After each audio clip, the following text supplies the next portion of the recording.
Yes, I have to pay more. But no one gets seen. I'm causing a scene. I had to get seen.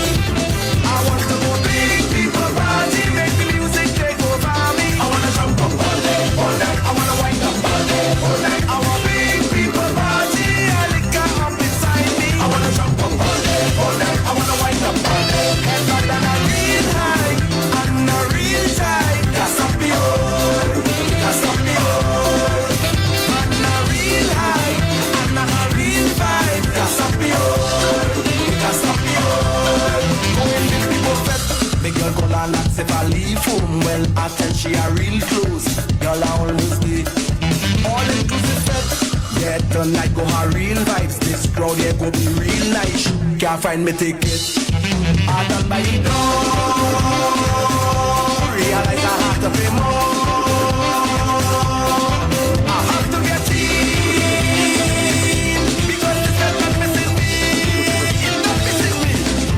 I want to go big, people party, make the music take over me. I wanna jump up all day, all night. I wanna wind up all day, all night. I want big people party, and liquor up inside me. I wanna jump up all day, all night. I wanna wind up all day. Head back and a real high, and a real tight. That's up the old, that's up the old.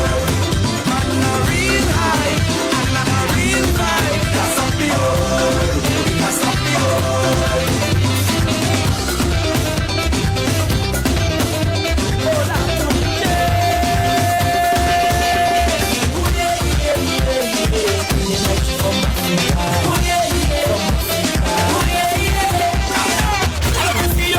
Your bumper, I'm not closer to me. Now give me when you put back that thing on and answer my fantasy.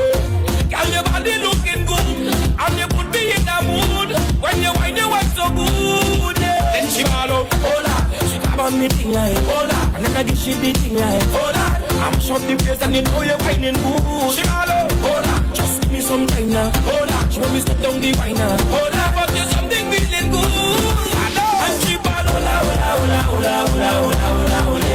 She ball, hola, hola, hola, hola, hola, hola. She got my name. She ball, hola, hola, hola, hola, hola, hola, hola, hola. Hola, hola, hola, hola, hola. She got my name. And she said, hola, tell them hola, tunde, hola, tunde, tell them hola, tunde. Wipe on the thing I want, stay on the line I want. Anything that you want, tell them hola, tunde. Girl, me see you with no behavior. No business to say and pretend you're in front of the mirror. Practice that thing there for me. Girl, your body looking good, and you put me in the mood. When you wine, you want so good. Yeah. Then she follow, hola. She grab on me thing like hola, and then I give she the thing like hola. I'm shot the place and you know you're whining good. She follow, hola. Just give me some time now, hola. She want me step down the wine now, hola. But there's something feeling good. And she follow, hola, hola, hola, hola, hola, hola, hola, hola. She ball, hola, hola, hola, hola, hola, hola. She got my name. She ball, hola, hola, hola, hola, hola, hola, hola, hola. Hola, hola, hola, hola, hola. She got my name. And she said, hola, tell them hola, tunde, hola, tunde, tell them hola, tunde. Wipe on the thing I want, stay on the line I want. Anything that you come with, tell them hola, tunde. This girl prettier than a rainbow, smile brighter than daylight. Girl, I want you as a soul, I follow you like a daylight. Standing there with your halo, more dangerous than a snake bite. Whenever that I see you, you take away all the stage fright. You say, ooh la la, ooh la la, ooh la la, ooh la la, ooh la la, ooh la la, ooh la la, hey, ooh la la, ooh la la, ooh la la, ooh la la, ooh la la, ooh la la, ooh la la, hey.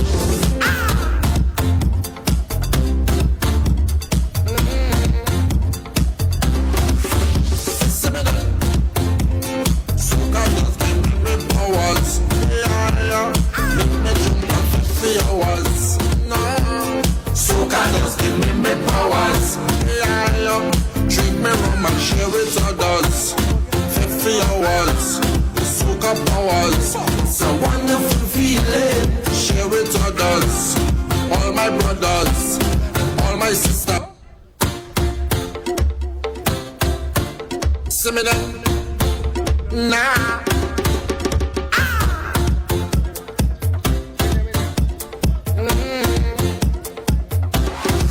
See me then? Soca just give me powers. Yeah. Make me jump and fit for hours. No. Soca just give me powers. Yeah. Drink me rum and share with others. Fit for hours. Soca powers. It's a wonderful feeling. Share with others.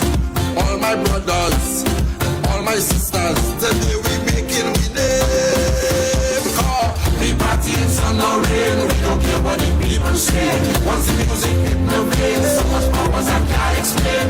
Until I call a name, when my father take me away. All my friends will say, I'm phenomenal. I'm phenomenal. We're phenomenal.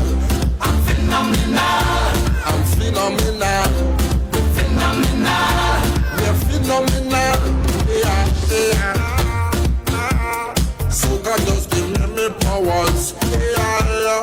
Turn me into masqueraders. Soca just give me powers. Yeah. Draw me straight to different colors. Masqueraders, they give me powers. It's a wonderful feeling. On stage together, rolling with banners with different colors. We crossing the stage. We party in sun or rain. We don't care what the people say. Once the music hit the brain, so much powers I can't explain. Until I roll and play, when the father take me away. All of my friends will say, I'm phenomenal. I'm phenomenal. We're phenomenal. I'm phenomenal. I'm phenomenal. We're phenomenal. We're phenomenal. Yeah. Soca does give me powers. Yeah. Make me turn. Hello. A pleasant good afternoon, good evening to all of you who are here this afternoon celebrating with us.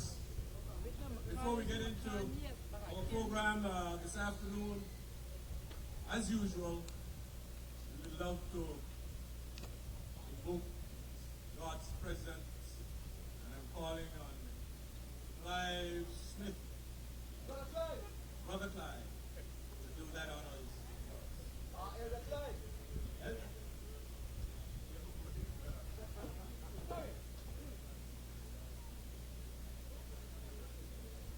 Good evening, everyone, and we are happy to be here. Let us be reverent now as we speak to the Lord.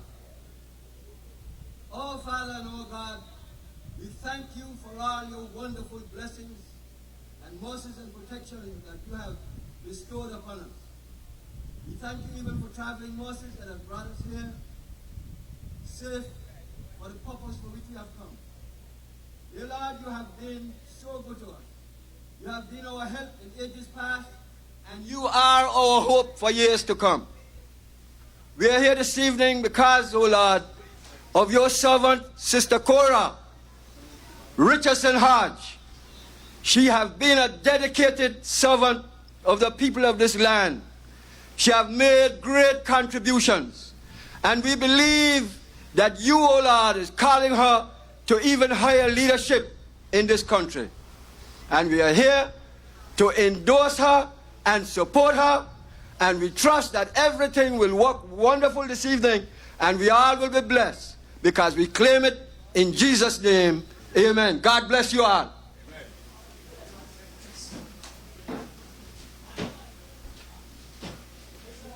Thank you very much, Brother Clive, Elder Clive. My fellow Anguillians, we're here this afternoon, of course, and it's not an official campaign, or it's not a campaign per se, but we are open and transparent with the people of Anguilla, the electorate, whether here at home or abroad. And when we do make decisions, we will always come to the people and explain to the people and inform the people of those decisions. Before we get into that, our hearts and our prayers go out to our brothers and sisters in St. Vincent and the Grenadines. If you were following the news and the events there, you'd realize that there's a lot of uncertainty that is taking place there with the eruption of La Sofria volcano. Our thoughts and prayers are with our Caribbean neighbors at this time. There is no doubt that across the Caribbean and across the world, individuals, organizations, governments are all doing their part in assisting St. Vincent and the Grenadines during these tough and turbulent times. And here in Anguilla, it's no different. There are a number of organizations. I believe it's the Red Cross and Seroptimus, and there is an Anguilla St. Vincent Association that is organizing various commodities and goods and services that will be shipped to St. Vincent in the coming days and weeks ahead. You can always donate to that cause through one of those organizations, and I'm sure that we in the Anguilla United Front will be organizing whatever we can in order to be able to help our brothers and sisters in St. Vincent and the Grenadines. And we must continue to keep them in our prayers and thoughts. My fellow Anguillians, this afternoon or this evening, we are here to address the people of our country, of our beloved country, to let you know that it is normal for political parties throughout the region, throughout the world, to have conventions. And certain decisions are made within or during conventions. And we are no different. But we are here to let you know that the Anguilla United Front, we are not changing our name, we are not changing our colors. We are not changing anything per se, except that we are transitioning. And we are transitioning, my fellow Anguillians, new leadership, new executive. The transitioning is taking place within the Anguilla United Front framework. The structure is already there. And I will talk a little bit more about it a little later on in the program. But just to let you know that the word transition is nothing to be afraid of.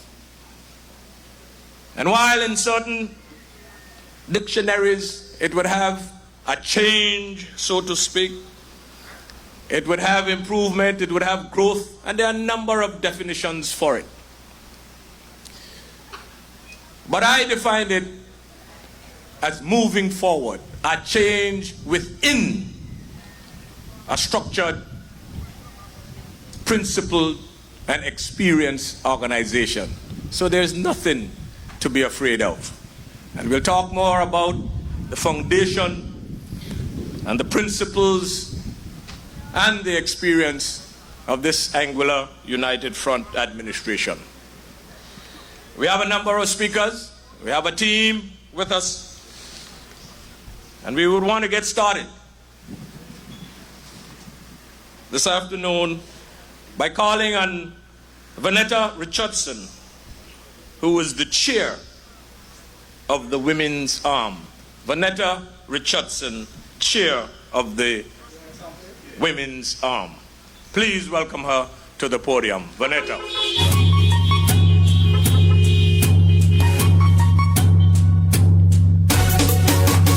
This one for all the haters, all the detractors, but let them know that we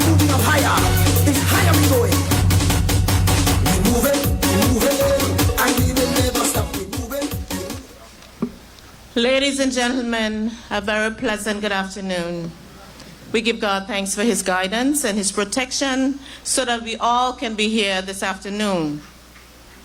Yesterday, we began our annual convention, during which the mantle of leadership was passed on to the new leadership team, now led by the Honorable Cora Richardson-Hodge.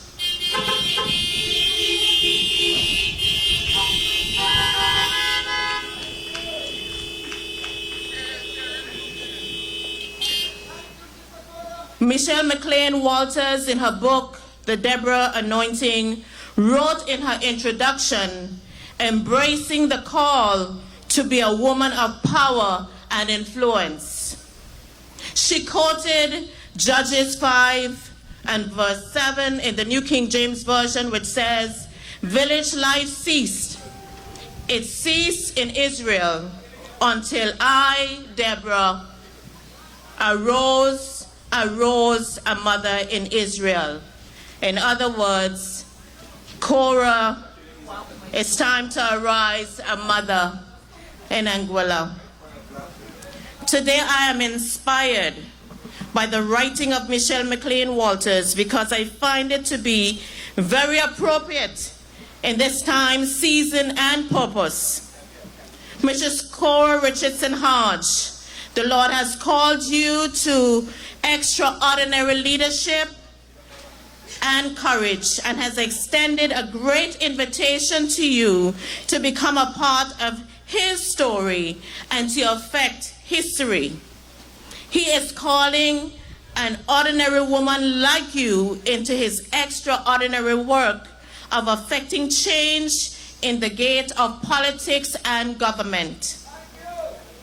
Every major political issue at its roots is about discerning truth and having the character to make a righteous decision. You have no aristocratic lineage, yet God has chosen to elevate you to high political power by the common consent of all your peers present here today. Make no mistake about it. Embracing this marvelous calling of God is not easy or glamorous. There will always be obstacles to overcome and seemingly more attractive ways to live. Yet, God has called you to live as his ambassador among the nation. Be an advocate for spreading his love and making an eternal difference in the lives of those who you are called to serve in this governance sphere of influence. As the world changes and normal life is no longer the same, stronger leaders are required to lead with vision, innovation, and sound problem-solving skills, decorum, and empathy. We are proud. We are delighted to have you as our new leader.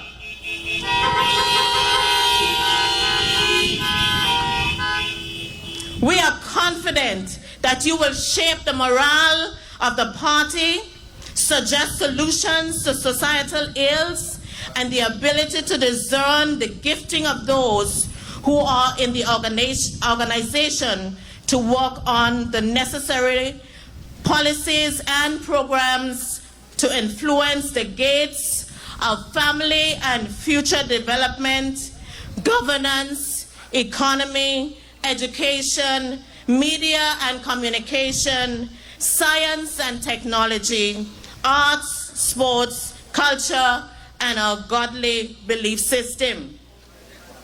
The entire party, as well as others, are looking forward to working with you to continue to improve the lives of all Anguillians.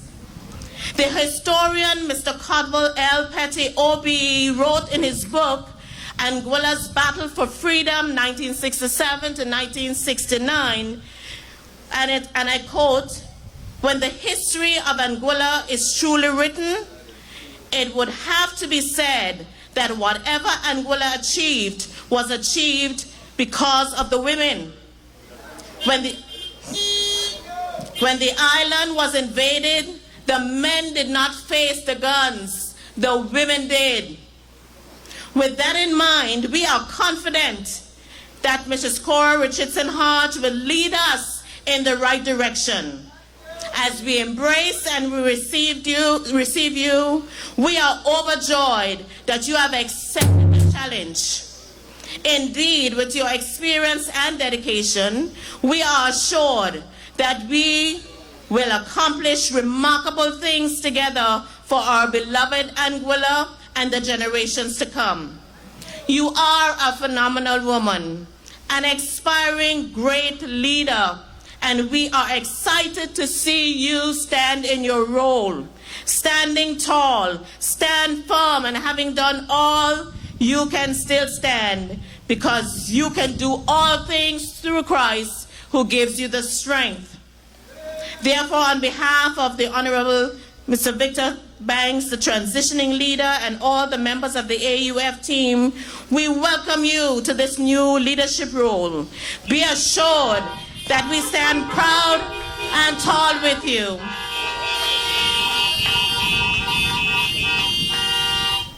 Just like Deborah has been called to exercise her uncommon leadership and decision-making skills to save her nation in a time of trouble and to become a spokesman for God, telling of his divine revelation and strategy, I pray that you bravely take on the same mantle and walk in the anointing of wisdom and revelation as counselor and problem solver. I declare that you will speak right words and awaken the women and men in powerful places to advocate and endorse God's kingdom and advancement in the earth. Mrs. Richardson-Hodge, God bless you as you take on this role. Let me also offer words of congratulations to the leader of our youth arm, Ms. Kalnia Hughes.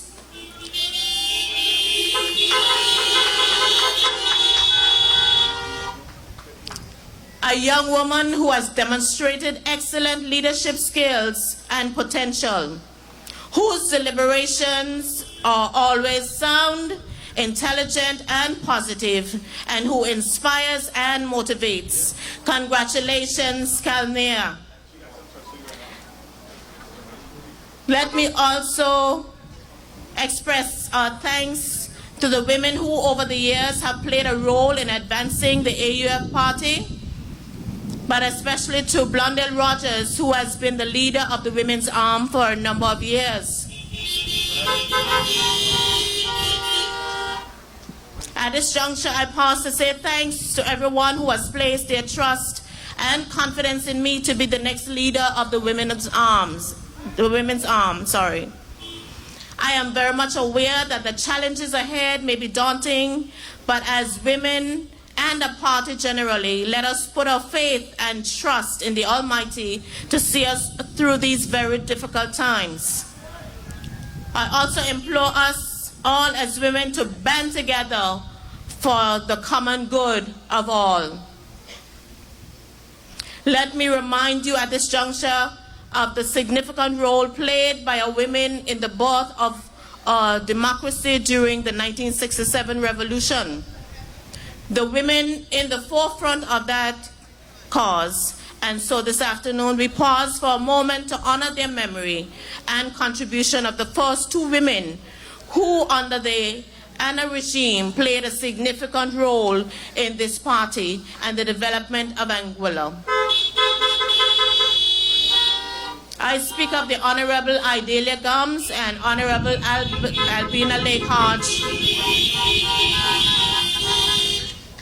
on whose shoulders we as women now stand. Indeed, they have left an indelible imprint on the socio-economic and political landscape of this nation.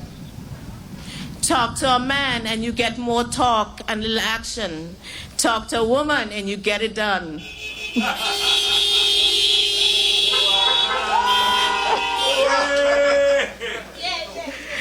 It is with this mantra in mind that the women's arm of this party will continue to work on the platform of advancing the cause of women in Anguilla And I'm therefore asking all women, or as many as possible, to jump on the bandwagon as we work for the common good of all.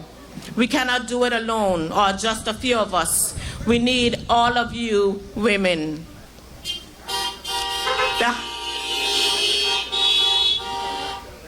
The highlight of this meeting is the leadership transition. As the leadership of this party is being passed on, it is only in order that we as women of this party officially say thanks to one of the best of Anguilla's leaders, the Honorable Victor Franklin Banks.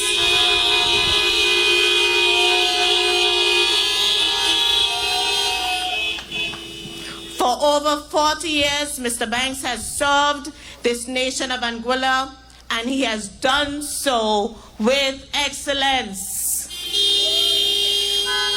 Mr. Banks, this evening we want to say thank you for the wonderful service that you have rendered to the governments and the people of Anguilla over the years. Your strength, your valor, and your equally calm and reassuring disposition are to be admired. There are some who may be ungrateful for the service that you have rendered over the years. But I can assure you this afternoon that many of us are grateful to you for how you have led us through an often toxic environment with good intent and decisiveness in your decision making. I know that your very strong faith in God has seen you through the worst of times. Your skill of good sound and intelligent communication, your personal disposition, and your ability to connect with all and sundry, compounded with your love and compassion for all mankind, are qualities which are to be admired. As you now officially transition to retirement status and take your very long-deserved rest, I can only pray that God grants you long life, good health, peace, strength, and above all, His great salvation. You have served your nation Anguilla with distinction. May God grant you His shalom peace. Congratulations to all, and may God continue to bless Anguilla.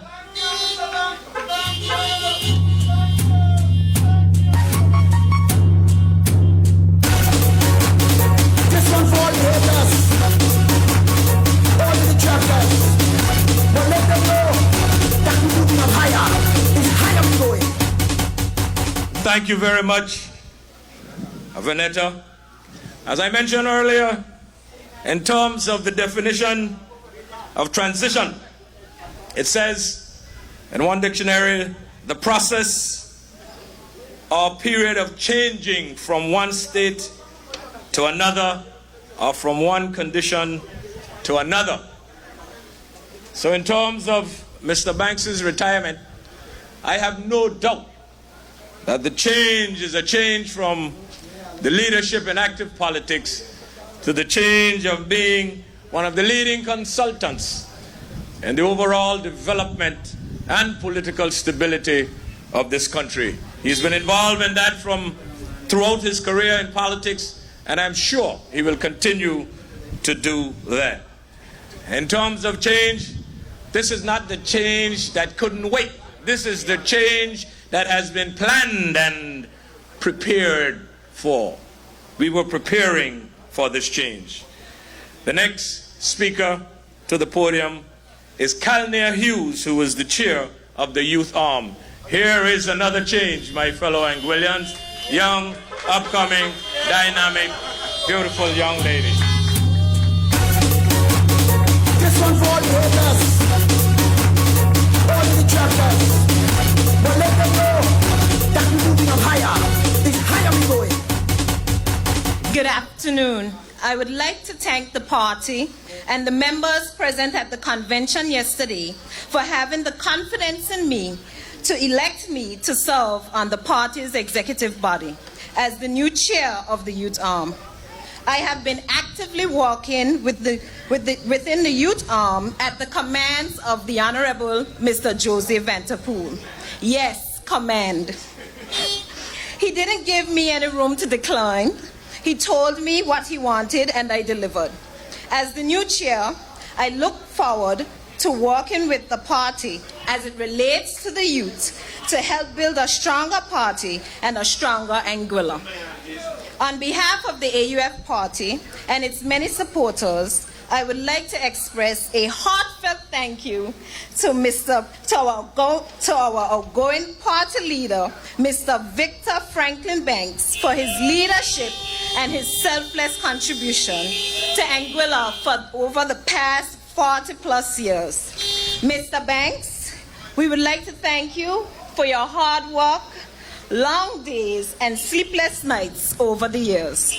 Your sacrifices and invaluable contribution to Anguilla have not gone unnoticed. Even your detractors must admit that you have contributed greatly to Anguilla's development over the years. Mr. Banks, you are a giant. You are strong and courageous. You have stood tall against all odds. You have made hard decisions for the development of Anguilla. When many persons had doubts, you knew what you were doing, and you always had a plan. Over the past few months, I've had the opportunity of working closely with Mr. Banks, and boy, can he tease. When I arrived to the first meeting, I thought Mr. Banks had not heard or knew of me. Well, he did, and he made sure that I knew it too. The first day, he addressed me as boss. And from the name, I suspected that he had heard of the work I had been doing within District 5 cell. He told everyone in the room, that's the boss there. And as much as I tried to go unnoticed, he made sure I was noticed. During those months, Mr. Banks willingly shared his wealth of knowledge with the team. Mr. Banks is a pragmatic thinker. He has the ability to assess any situation and make a decision, while considering its advantages and disadvantages. Mr. Banks, you've stood the test of time, and we thank God for giving you some more time with us, as we are sure that there is still much you have to share with us. Anguilla should be proud to have you as a son of the soil. Mr. Banks, we are proud to claim you as a son of the soil. We love you and appreciate you. We consider you one of the greatest of all time. Your leadership has assisted in the molding and shaping of the future executive members of this party for this smooth transition. And for that, we say thank you, thank you, thank you. And to the new party leader, the Honorable Mrs. Cora Richardson-Hodge, I would like to say congratulations on your well-deserved election as leader of the AUF party. We are in unprecedented times. We now have the first female party leader of the Anguilla United Front and of any political party in Anguilla. And you know what we also have? Anguilla's soon-to-be first female premier.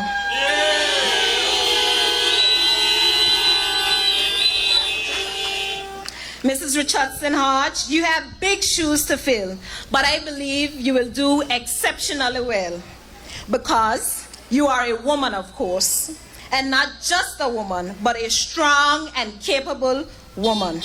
You have shown us what you are made of. We have seen your ability to plan and execute. The things you've endured and overcome would have caused many to crumble, but you were on a mission with the future of Anguilla at heart, and you persevered. No weapon formed against you shall prosper. We love you, and you have our full support. All the best, and may God bless you. Once again, congratulations.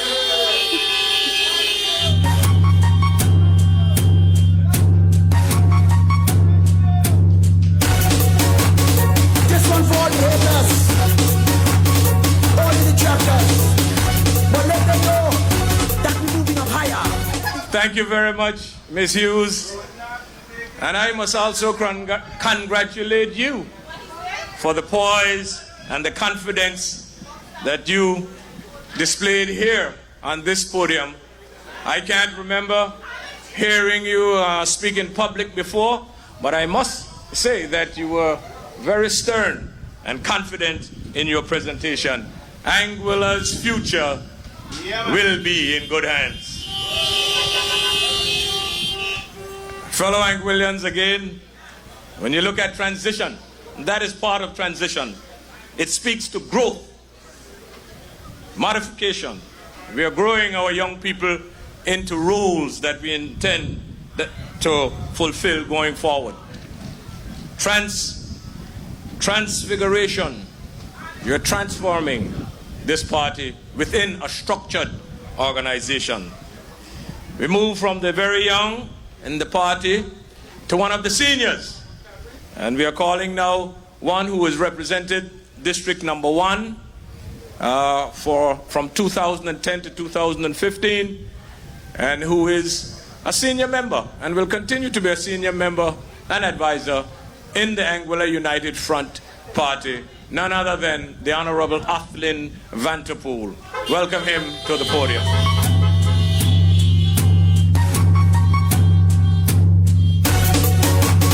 This one for all the haters.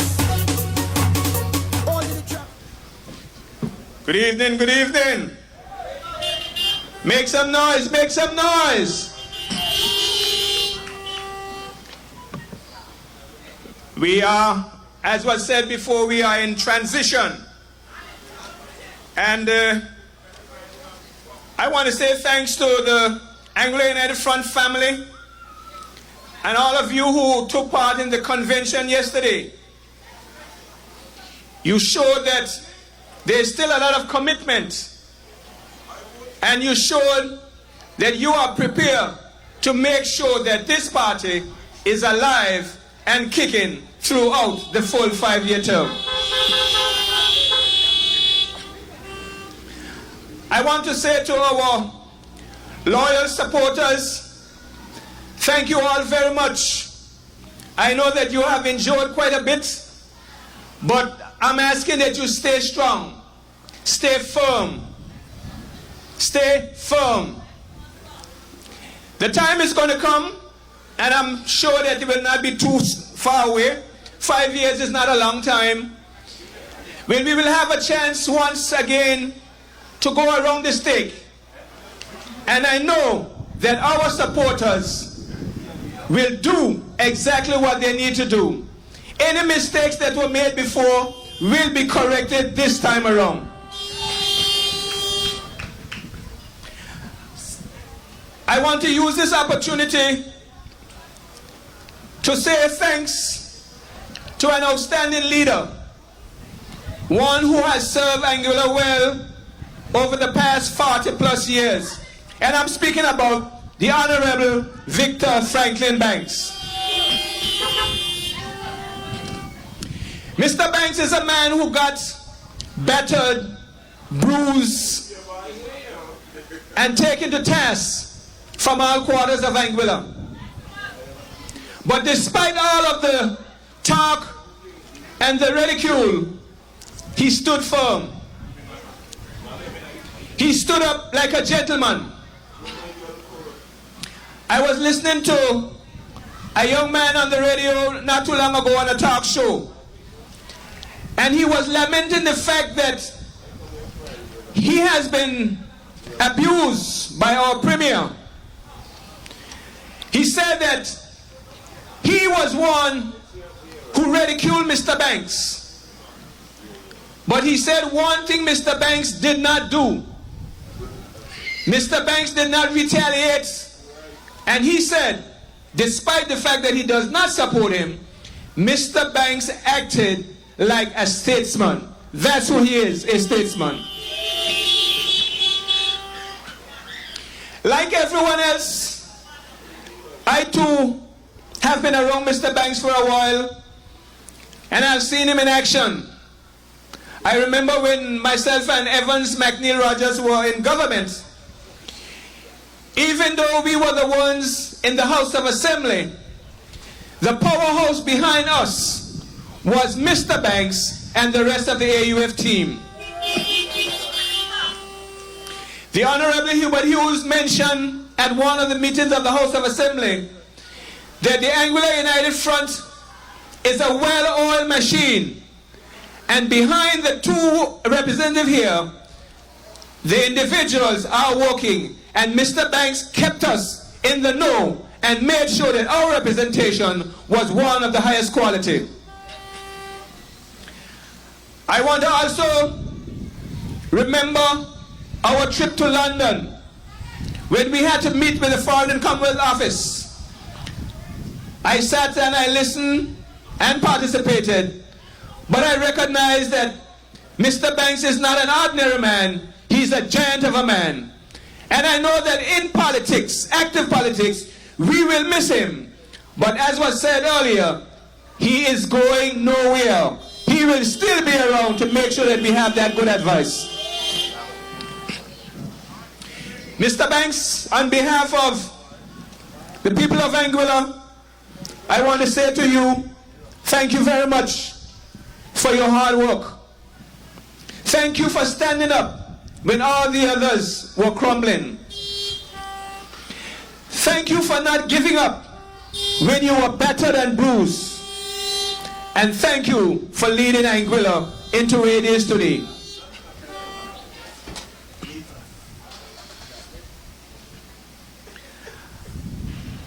As we move forward, and Evan spoke about transition, we will be transitioning into a new era, and we'll be having a new leader. And as was said a few minutes ago, it's the first time in the history of the Anguilla United Front and in the history of Anguilla when we will have a woman heading a major party in Anguilla. I am looking forward in the not too distant future when we can stand on these podiums and say that we have in Cora Richardson-Hodge Anguilla's first female premier. And I'm looking forward to that date.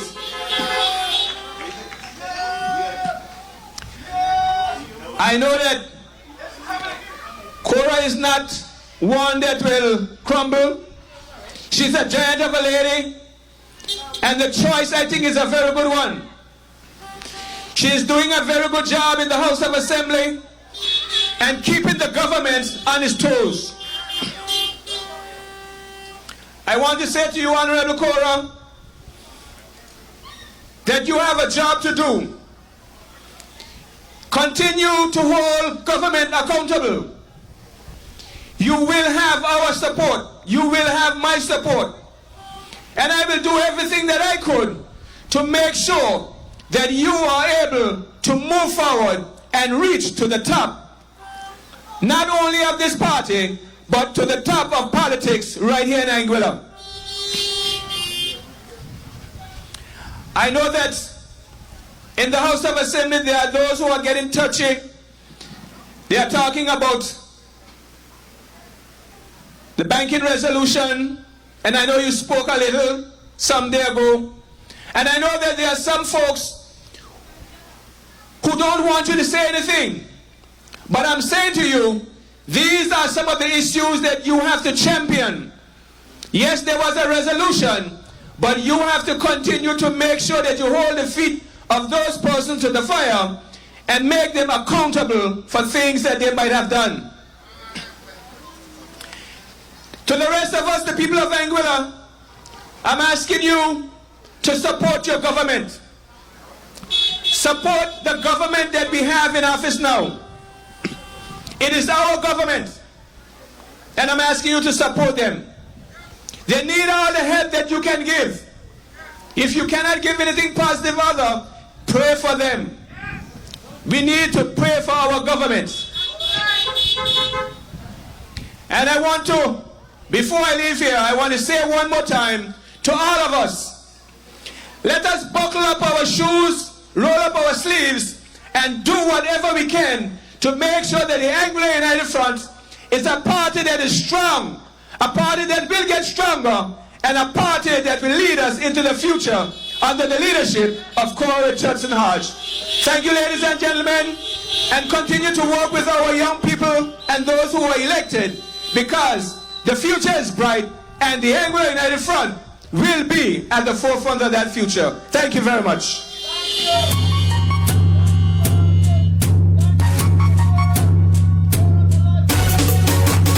This one for all the haters, all the detractors. Thank you very much, Athlin.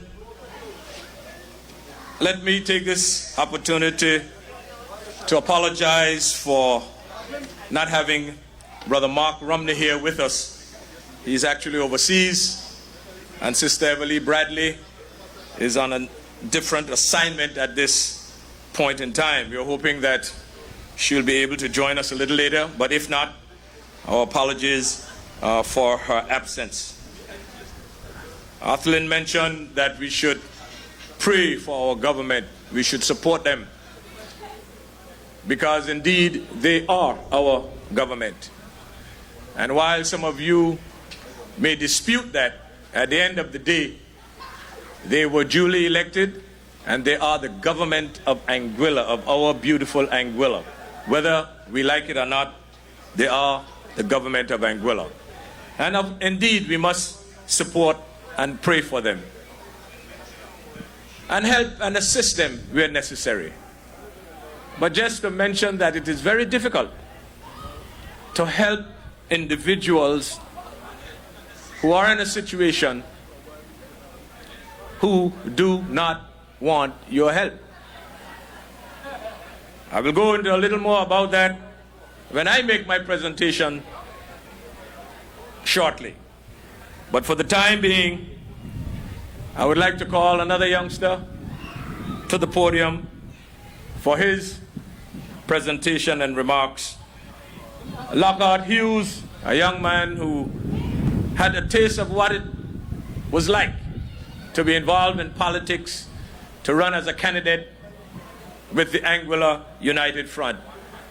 He has gone down in the annals of Anguilla as one of the first candidates who ran island-wide under the Anguilla United Front banner in 2020. Lockhart Hughes to the podium. Please welcome him to the podium.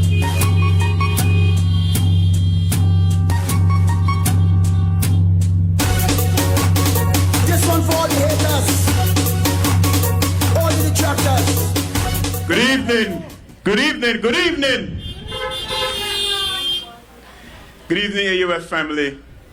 So good to see the yellow and gold back out again. And for me, it says that we are all here and we are all able and willing for this transition to happen. But before I go further into that, I would like to give credit to the outgoing leader, Mr. Victor Franklin Banks, by thanking him for assisting in shaping my thinking, which ultimately led me to giving myself up for public service. Your life's work has significantly contributed to a better Anguilla for all. And I'm quite sure that a large number of persons can say the same thing. You know, depending on who you ask about Mr. Victor Franklin Banks and his political history, the stories can be amusing and confusing. I've heard a few call him an elitist, and when I hear such sentiments, I became confused. My history with you, Chief, tells a totally different story. I do remember Cap Juluka hosting a meeting for the Monetary Council. I believe it was in 2015, where you were the chairman at the time and was checked into the most expensive and luxurious suite in the entire property. And when this was pointed out to you, you merely exclaimed that all you needed was a bed and a toilet. Does this sound like an elitist to you? For me, you have been the epitome of a humble servant of the people, a true example of putting country above self. So much so that you would not even defend yourself when attacked, and believe that it just came with the office. I can recall our domino games during the aftermath of Hurricane Irma, where we would have to tap you on your shoulder to remind you that it was your turn to play.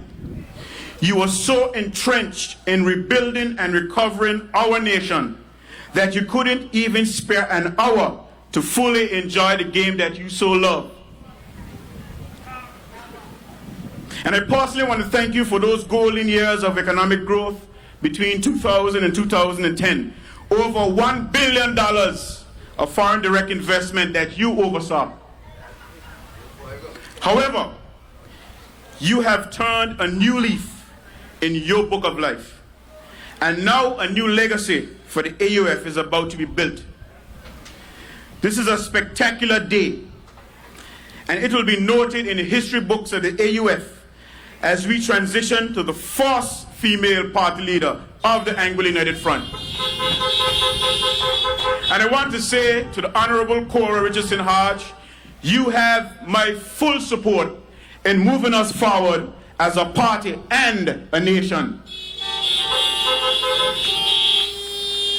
And it can be seen in recent meetings in the House of Assembly. The way you have conducted yourself and led the opposition signifies that you are the right choice. You have shown what true leadership is, while tearing gaping holes in the belief that the now Premier of Anguilla is fit to lead this country. It makes me wonder how a woman with no cojones has more cojones than our Premier.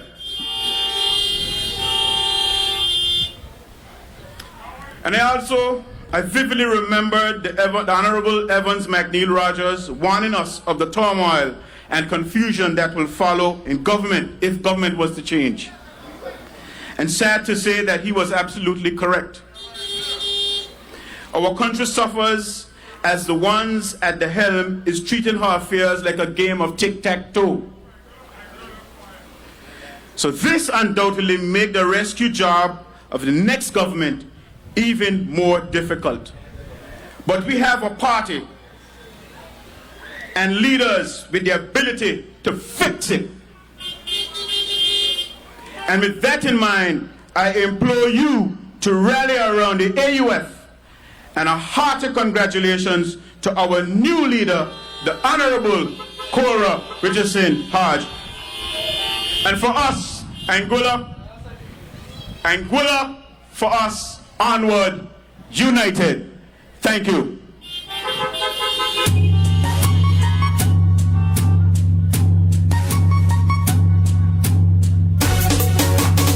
This one for all the haters, all the detractors. Thank you very much, Lockhart. There's no harm, there's no violence in repetition. You would have heard it throughout the presentations here this evening that the new party leader is none other than the Honorable Cora Richardson-Hodge. That was decided at our convention yesterday afternoon. The chair of the women's arm, Vanetta Richardson, the chair of the youth arm, Kalnia Hughes, who you would have heard from. The Honorable Jose Vanterpool is the General Secretary. The Honorable Cardigan Connor is the Deputy Party Leader. Sheila Richardson-Hodge is the Secretary Treasurer. And there are a number of other positions that are to be filled as the new transition team and the executive team sit down to address and fill those positions. You've heard quite a bit about the Honorable Victor Franklin Banks and his stellar leadership and what a remarkable job that he's done over his political career here in Anguilla. But I would want to say to you that transition of leadership and retirement from active politics does not mean retiring from his continued contribution to the overall development of Anguilla and its people. There is no other political party that will be around in my lifetime that will have the sort of reference, experience, reference that the Anguilla United Front will have in Victor Franklin Banks over his 4 decades in active politics. A giant here not only here at home, but throughout the region and internationally. As an Anguillian, and you're close to the political wheels of governments all over the Caribbean, and you mention Anguilla, and you mention Victor Banks, you will hear the type of commendations and accolades that the leaders of the region would bestow on Victor Franklin Banks. But we'll talk a little bit more about that when I have my turn here to make my presentation. And I'll continue now with my role in terms of the chairperson and to call on another member of the team who would have contested the last general election as the representative, the candidate for District Number 1 in Island Harbor, Aris Smith, one who very capable, one who's been there for the people, one who continues to be there for the people, and a very, very prominent member of this Anguilla United Front team. Aris Smith, let's welcome him to the podium.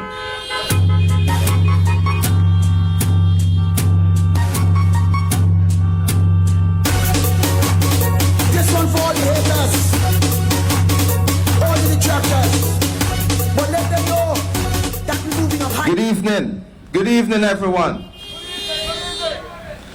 This evening, I feel very appreciative. I am grateful for the opportunity that was given to me by the Anguilla United Front.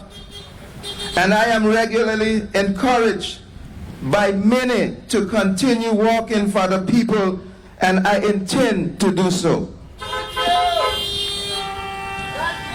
We are here to witness the transition of leadership from Mr. Victor Franklin Banks to Mrs. Cora Richardson-Hodge, and I support this decision 100%. Mr. Banks, you should be proud. You have navigated Anguilla through some of the most difficult decisions ever to be made by an Anguillan government. We are certainly proud of you, Mr. Banks. You have been a firm but fair and consistent leader. For the record, you have been a firm and fair and consistent leader. In your 40 years plus in this political arena, you were able to serve in many difficult and different capacities, and your wealth of knowledge and experiences can never be replaced, and certainly will look to you, I will look to you for advice to move this team in the right direction as a candidate. Today, as you pass on the reins to Mrs. Cora Richardson-Hodge, I just want to say thank you for everything you have done for this great nation, and do enjoy your retirement. Let's all give him a round of applause, please. And Mr. Banks, my team and District 1, we do appreciate you. And I have here from Quintessence Restaurant a gift voucher for dinner for 2. So can you please come and collect it? Please.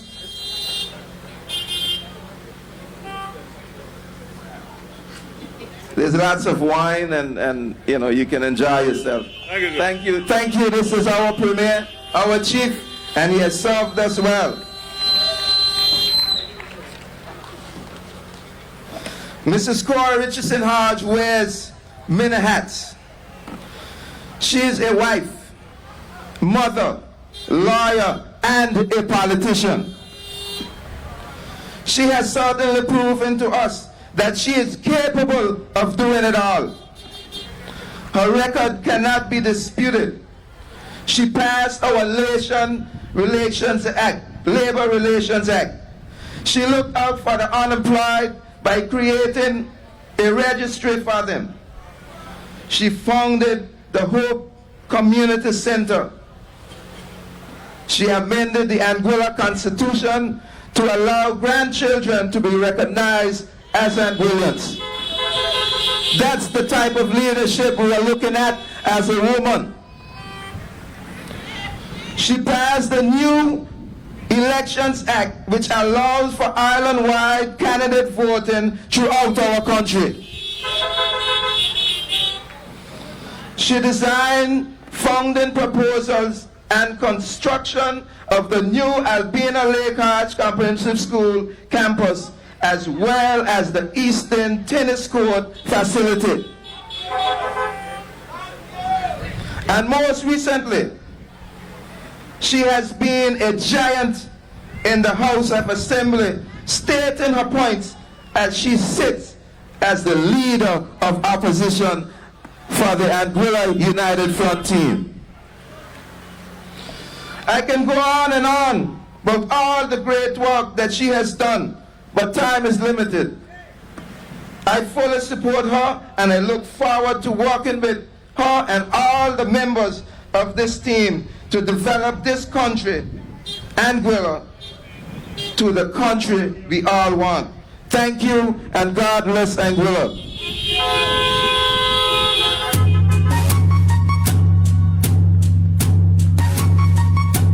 Thank you very much, Aris. You touched on a number of initiatives that the Honorable Cora Richardson-Hodge would have been involved in. You did mention the constitutional changes, the amendments that were made to the Constitution.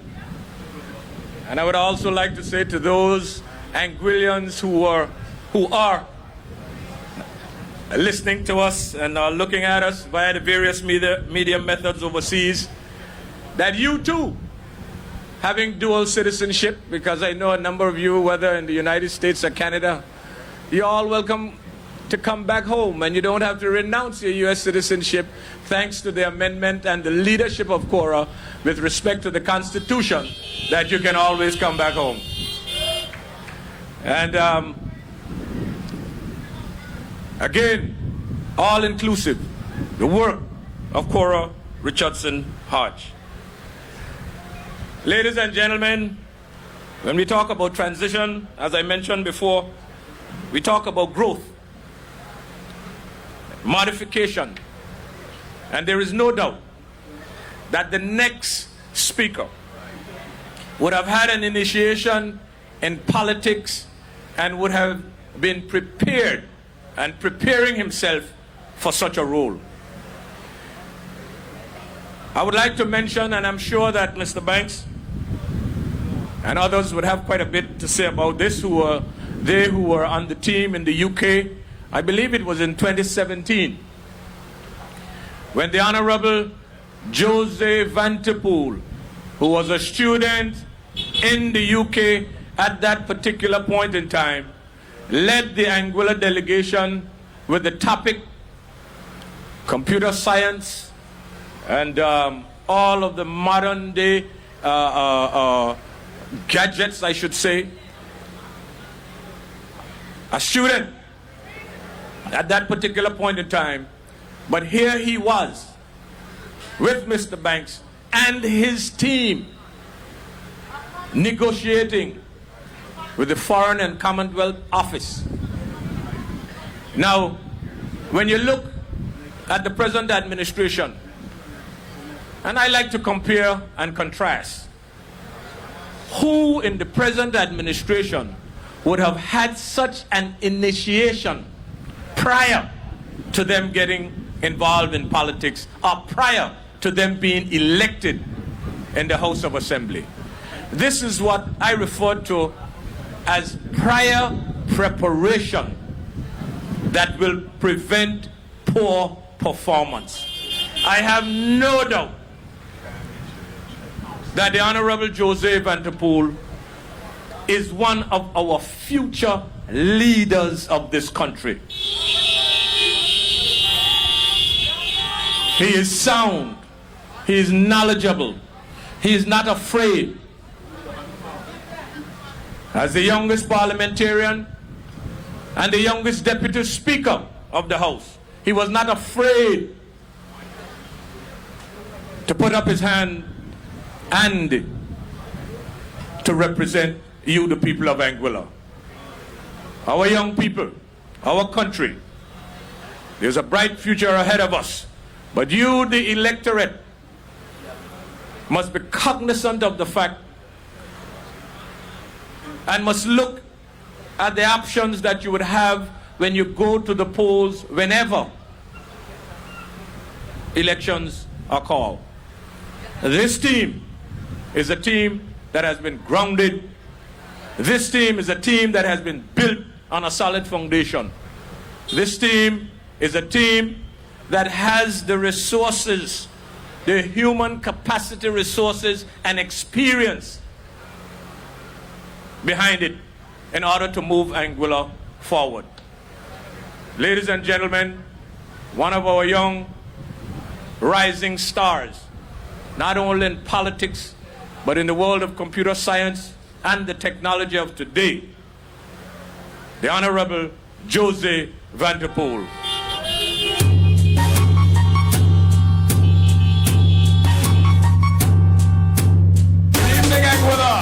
This one for all the haters. It feels good to be back out again, surrounded by good people, looking so beautiful in their golden colors.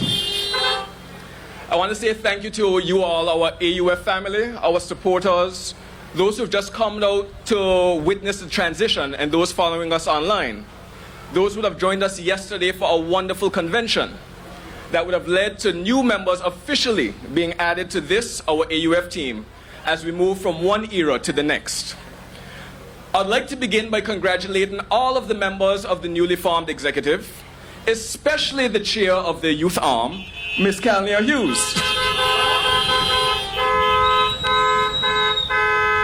Now, I'm not sure what she was trying to say earlier about me commanding anybody to do anything, because as Mr. Banks has rightfully said, Calnia is the boss. In fact, I'm very happy to have her officially joining us in this capacity formally, because what many people would not have known is that the people behind the scenes are the ones that actually keeps the machinery moving.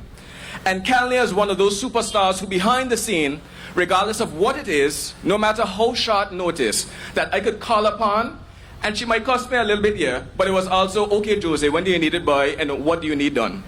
She never hesitated to volunteer herself to perform, and she always performed with excellence.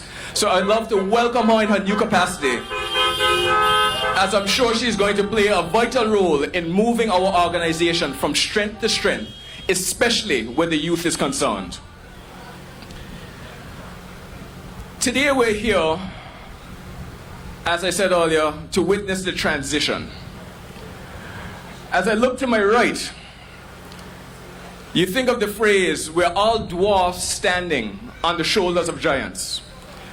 Now, although I know Mr. Banks wasn't the one who originally coined this term, I've heard it so much come from him that even when I think of it in my head, it's said with his voice. And it's interesting, because now I'm looking over and I'm seeing the past Honorable Mr. Kenneth Harrigan, a past Minister of Infrastructure, a key role in our AUF organization, a past giant. And next to him, the person who likes to use that phrase so much, we're all dwarfs standing on the shoulders of giants, is today the giant who we're here to celebrate. A giant who I'm proud to be a dwarf standing on the shoulders of. Mr. Banks, He has a special place in my heart. We've had a very good relationship over the years, far before I even thought about politics. What always stood out to me about Mr. Banks is that despite being the leader of government business, he always took it upon himself to keep in touch with the students that were out there, to follow up on our progress, especially for myself. And no matter what it was, all of my toughest times, I can always say that I've had his full support. The other day I showed Mr. Banks an award that he didn't even remember giving to me. It was done at my high school graduation. But though it might have slipped his memory in recent times, that award, which it was inscribed the Victor Banks Award of Excellence for sitting the most subjects in Angola's history. Just that award, he didn't know that was the most special award I received that night. It is an award that was the closest to my heart, and it's one that I continuously use to fuel me to always strive for excellence. Throughout my university years, Mr. Banks would always take time to reach out, even if it's just to say hello, just to see how I was doing, or to offer some encouraging words. I mean, as a university student, when you see your phone ringing, and even though you have a good relationship with him, your heart always started to beat a little fast, like, oh my God, the premier is calling me. What is this about? But you know, it was always just to check in, just to say hi. We'd have casual exchanges and conversations. I would talk about my experiences, ideas that I had for Anguilla, and he would enlighten me, push me in certain directions, but he was always preparing me for what's to come. Neil spoke, the honorable grandfather of the house, let me step back into my place here, the honorable grandfather of the house, Mr. Evans McNeil Rogers, he would have spoke about the time where I had the privilege of joining Mr. Banks, along with his team, to London for the Joint Ministerial Council, as well as to attend the bilateral negotiations with them and the UK government. Now, this was my first exposure ever to politics. It was my first time ever being exposed to diplomatic relations on that level. And it's amazing seeing how these negotiations take place, especially when the cameras and the general local politics are taken out of it. I was left awed.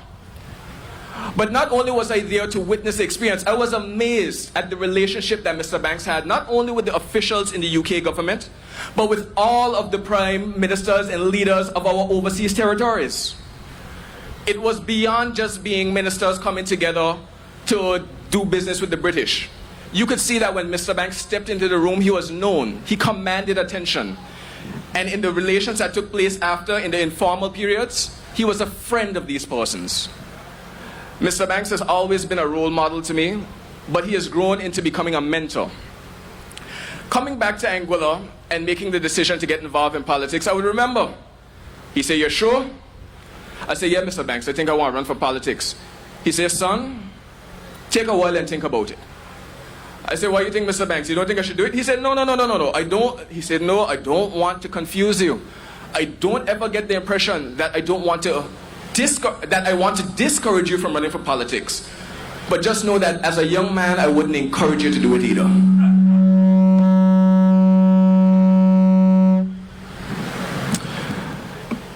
So I took some time. I thought about it. I came back to Mr. Banks and I was like, "Mr. Banks, my mind is made up. I'm definitely going to run if the party will allow me to." He said, "Well, son, if your mind is made up, I'm very happy to hear it. As I said, I didn't want to discourage you, but I didn't want to encourage you either. I wanted the decision to be of your own." Now, throughout the entire campaign period and running, I always thought to myself, I look forward to the contribution that I would make, not only in Parliament, but as a part of this team, this organization, led by Mr. Banks. So, thinking about going through the election and winning and being in the House of Assembly, but being there without Mr. Banks, to be honest, that was one of my worst nightmares. Not because I feel like I wouldn't be able to hold my own, but because I felt, honestly then, that there was no person better suited to run the country who stood for elections than the man to my right? Well, the elections took place, and though some may call it unfortunate that Mr. Banks didn't win, well, it's unfortunate for Anguilla, but in some senses, I am very happy to see that he didn't win. I mean, anyone who takes a look at Mr. Banks today would have to ask themselves who this young man is walking around. It is clear that he needed some time to not focus on the hassles of running a country as he has been for the past over 40 years. The man now deserves some time to himself. And Mr. Banks, I want you to enjoy every moment of it. Well, over the past few months, in the absence of Mr. Banks as that leader figure, especially in the House of Assembly, I've had the pleasure of working with someone who I am confident will also be soon known as a giant, not only in politics in Anguilla, but in the entire Caribbean region. The honorable leader of the opposition and now leader of the Anguilla United Front political party, the Honorable Miss Cora Richardson-Hodge.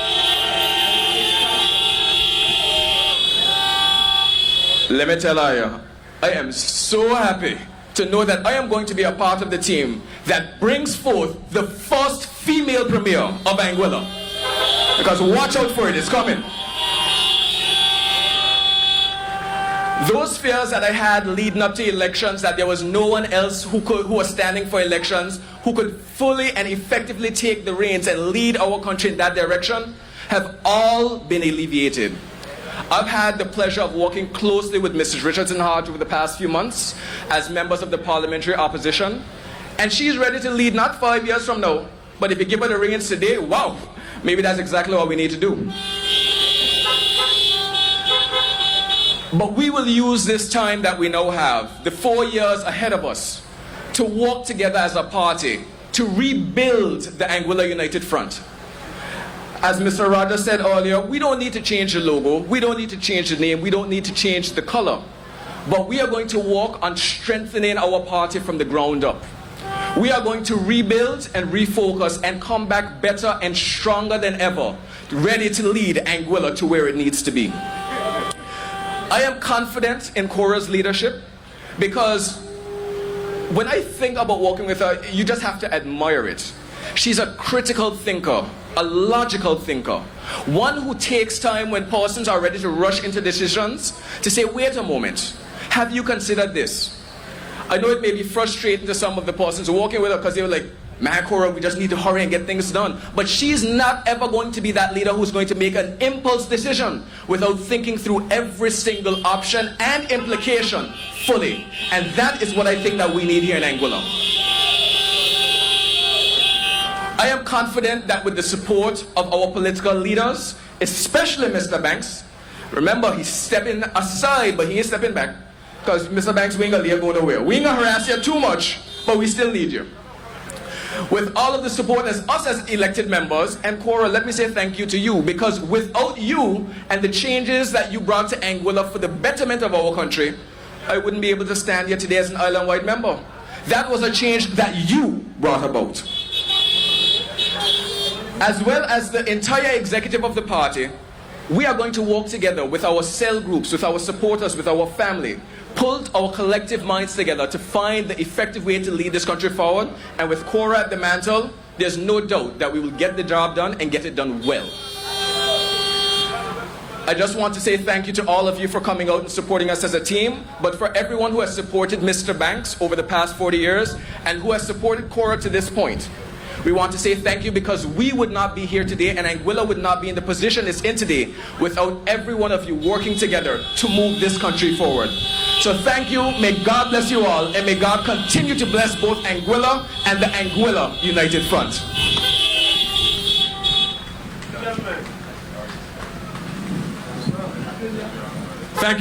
Thank you very much, the Honorable Jose Vanterpool.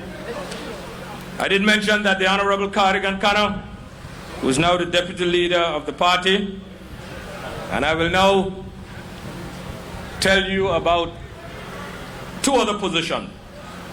The chairman of the Anguilla United Front Party is none other than Mr. Fitzgerald Smith. And the vice chair of the party is none other than Victor Franklin Banks. So he ain't got nowhere.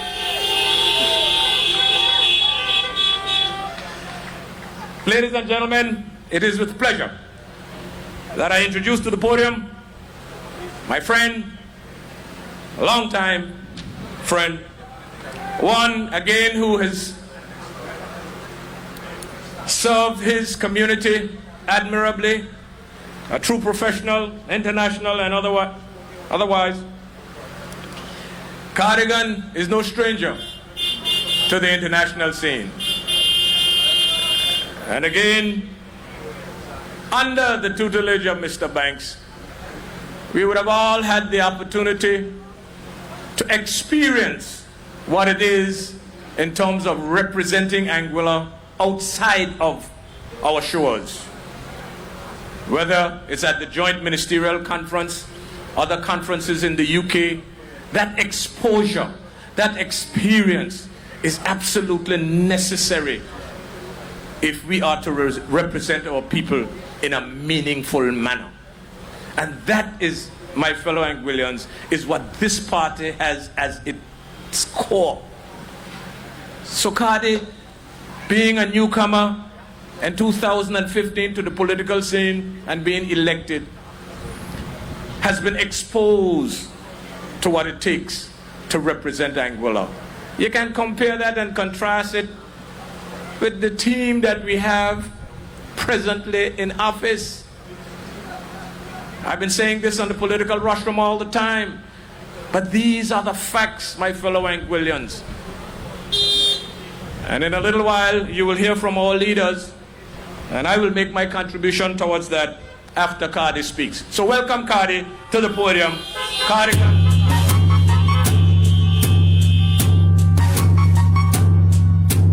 Thank you, Neil. This one for all the haters. Good evening, everyone. Thank you all for being here.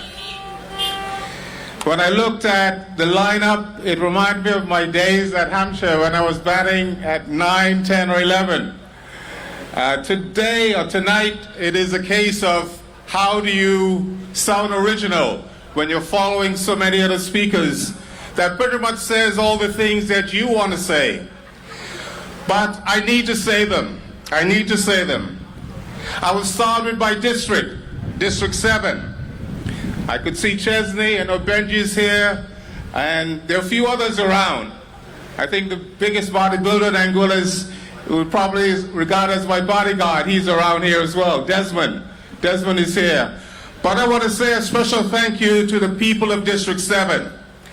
Not so long ago, the people in District 7 would not thought it was possible, if they were listening to others on the political rostrum, that you would have the deputy leader coming out of District 7. I am very proud to be that person. And I often talk about team because that's what I'm about. I've learned so much about wherever you go in the world that you always have to be part of a team. And the Honorable Victor Franklin Banks reminds me of the greatest captain the West Indies ever had, Clive Lloyd. Clive Lloyd was the elder statesman, and he was the one that built a team that long after he'd passed on would be very successful.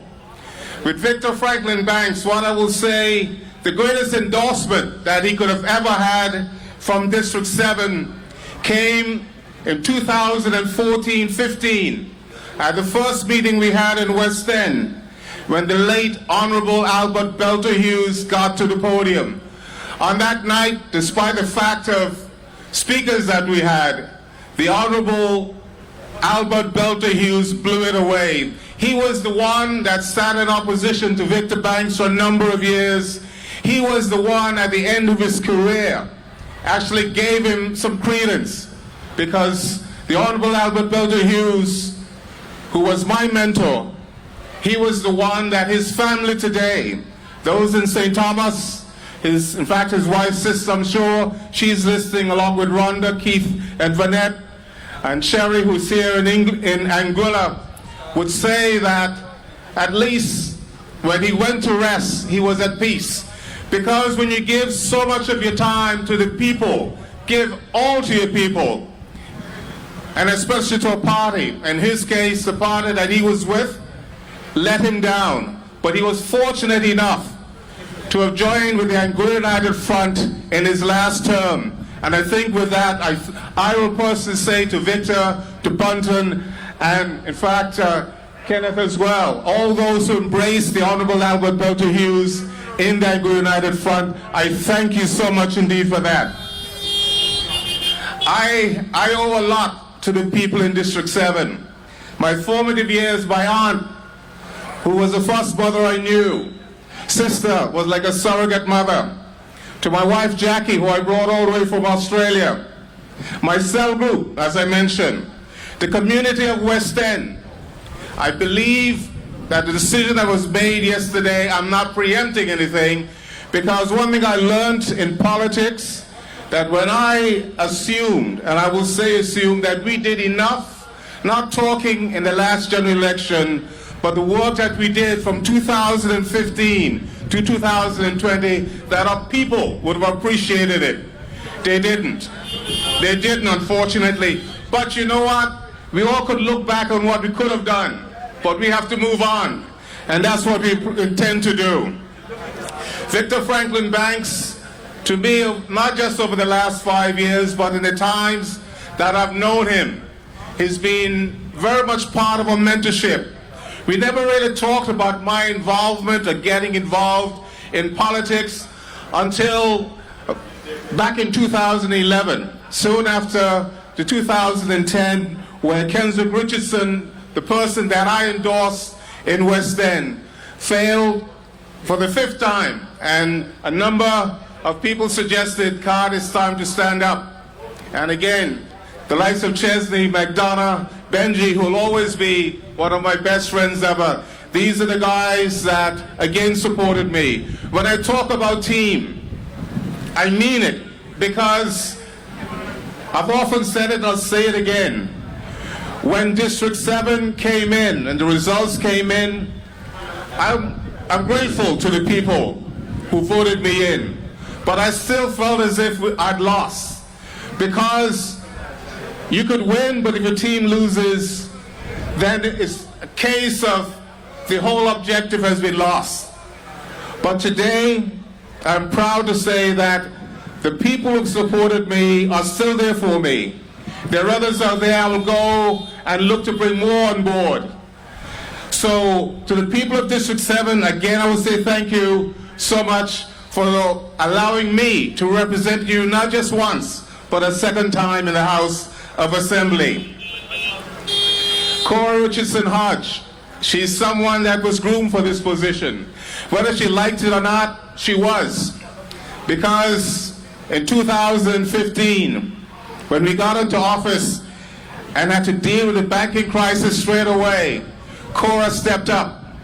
Of course, our Premier, in fact, was a Chief Minister at the time. It was his responsibility, ultimate responsibility, to see it through. But what I will tell you is that with the support and help and knowledge of Cora and the hard work, helped to make that happen. So when you can go out and achieve something like that, it tells you that you're not afraid of a challenge. Cora Richardson-Hodge, again, she dealt with the labor code. That is something for a number of years many politicians would have talked about, but none did anything about it. Again, I think that the people of Angola, the majority of the people of Angola, especially in the hotel industry, should acknowledge the fact what she did in order to protect their jobs, to give them better conditions. But still, in the end, were they ungrateful? You tell me whether or not they're ungrateful.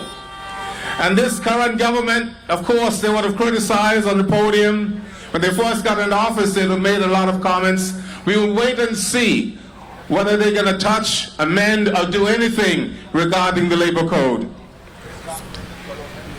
Regarding the schools and the fact and the ability to be able to get £60 million from the British to help restore a broken infrastructure after Hurricane Irma, Could you imagine that even in the House of Assembly, that persons would get up and call it a pity payment?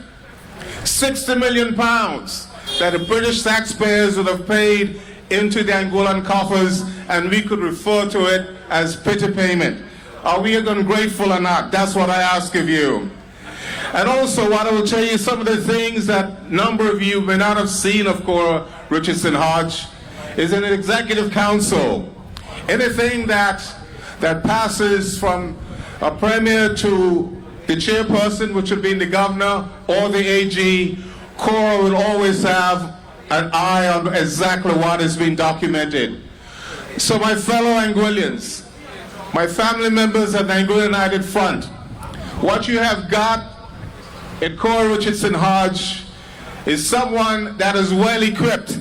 If I refer to the Honorable Victor Franklin Banks as Clive Lloyd, Sir Hubert Clive Lloyd, then Cora is the greatest cricketer ever the world has made, Sir Vivian Richards. Anybody who understands cricket knows that when Viv Richards took over from Clive Lloyd, West Indies went for 17 years unbeaten. 17 years unbeaten. Again, my time is up. I want to say thank you to all who've turned out, to the family, the AUF family, from East End or from Island Harbour to West End. I thank you for your constant support that you've given us over the years. And as we look forward, we know that this is the right government. When I say the right, not the current government, but the Anguilla United Front is the right team to lead Anguilla forward. Thank you, good night, and may God continue to bless you all.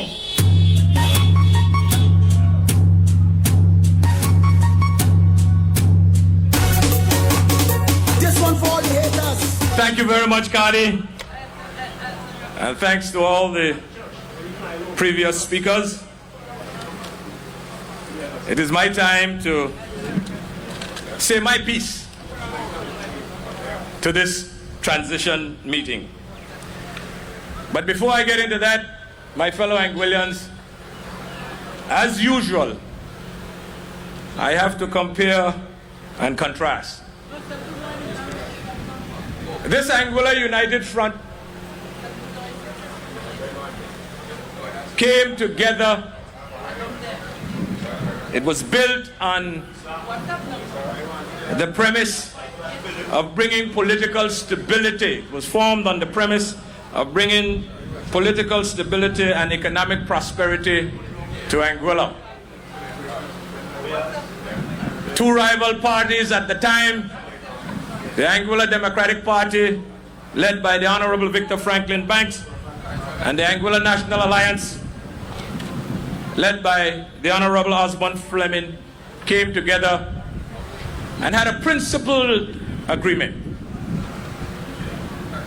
Things were laid out and documented.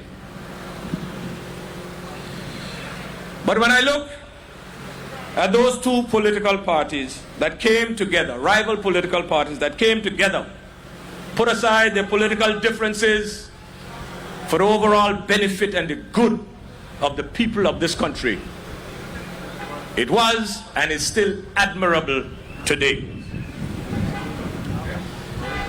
That formation was done on a basis not only of the active politicians at the time being involved, but key members of each political party took part in the formation. That foundation was laid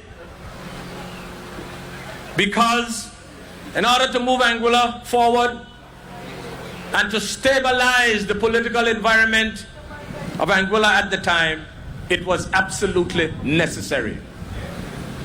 Again, I like to speak about experience, because experience is the greatest teacher, or the greatest teaching of mankind. And the reason why I said all of that is because I am comparing that with the present administration. And I want the people of Anguilla to really listen and to go and investigate or to do some research in terms of what we have in office now. That is the reason why I am pleased to be a part of and will continue to be a part of for the rest of my life, to be a member of the Anguilla United Front. Because it was built on a solid foundation, a principled foundation, and an experienced foundation. That is why this transition isn't anything, and the word transition and this entire process, there is no need to fear it, because a foundation has been laid that we must be able to build upon. And when you compare what we have in office today as our government, let's compare and contrast. This Anguilla United Front is not a AUM turn APM or a blue or green turn another color. Our deputy party leader just spoke. I am wondering which of you or who in Anguilla today can name the deputy leader of the APM. And we went through an entire political campaign. Nothing to fear. This is what we are all about. Structured, principled, and experienced leadership and a foundation. Yes, it's nice to thank Mr. Banks for all that he has done for Anguilla nationally, for the last 40 years internationally and regionally. But I'm not here to thank Mr. Banks, because Mr. Banks ain't going no place. The transition is from active politics to consultative politics, because no one in Anguilla has the capacity and the experience that Mr. Banks has. None, but none of them. As a result of that, you see what we have today. Let me give you an experience. Since I got in government, was elected in 2005 and been in government, I was the rookie and was proud to be the rookie in 2005, 2010. These newcomers don't like the name rookie. Don't like it. I was proud to be the rookie because I had an opportunity to learn from experienced people.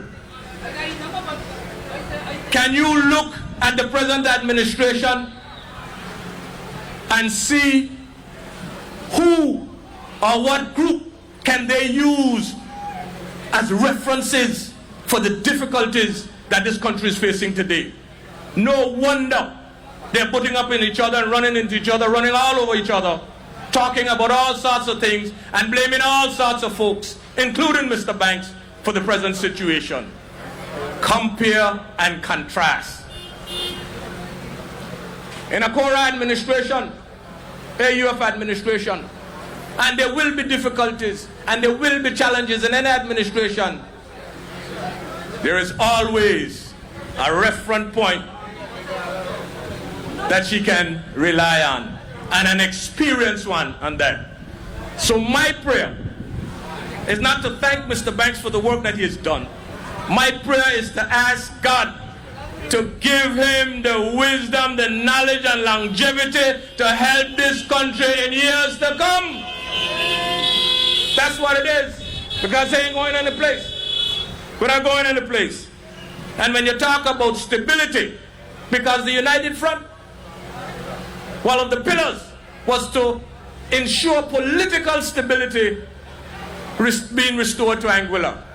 And my God, if you listen to the talk shows and the voice notes, you would believe that it's the Anguilla United Front and the opposition that is opposing what government is doing. It is their own folks. Less than a year. They are the ones. That is a result of the inexperience that I spoke about. That is as a result of those folks getting up here on these political rostrum during the campaign season and promising all sorts of nonsense, what they're going to do, what they're not going to do, what they're going to turn over. And when they get in office, they follow suit and walk straight up the line. And as a result of that, there is a formula. Inexperience plus immaturity for a group of first-timers or rookie will manifest itself into incompetence. And that is what we're seeing in this government. That is what it is in this government. We have a classic example before us. You never hear so much about the GST. You never hear so much about the banking. You never hear so much about all sorts of things. And what the heck are they doing? What are they doing? Ask their supporters. Because those of us who are involved in government under the leadership of Mr. Banks knew exactly where we want to take this country. Knew exactly where we want to take this country. And I make no bones about it. There are difficult times worldwide, but you must be able, as a government, to be able to have some sort of plan and a fallback plan. But my brothers, this administration, as far as you and I can see, is nothing but chaos and confusion.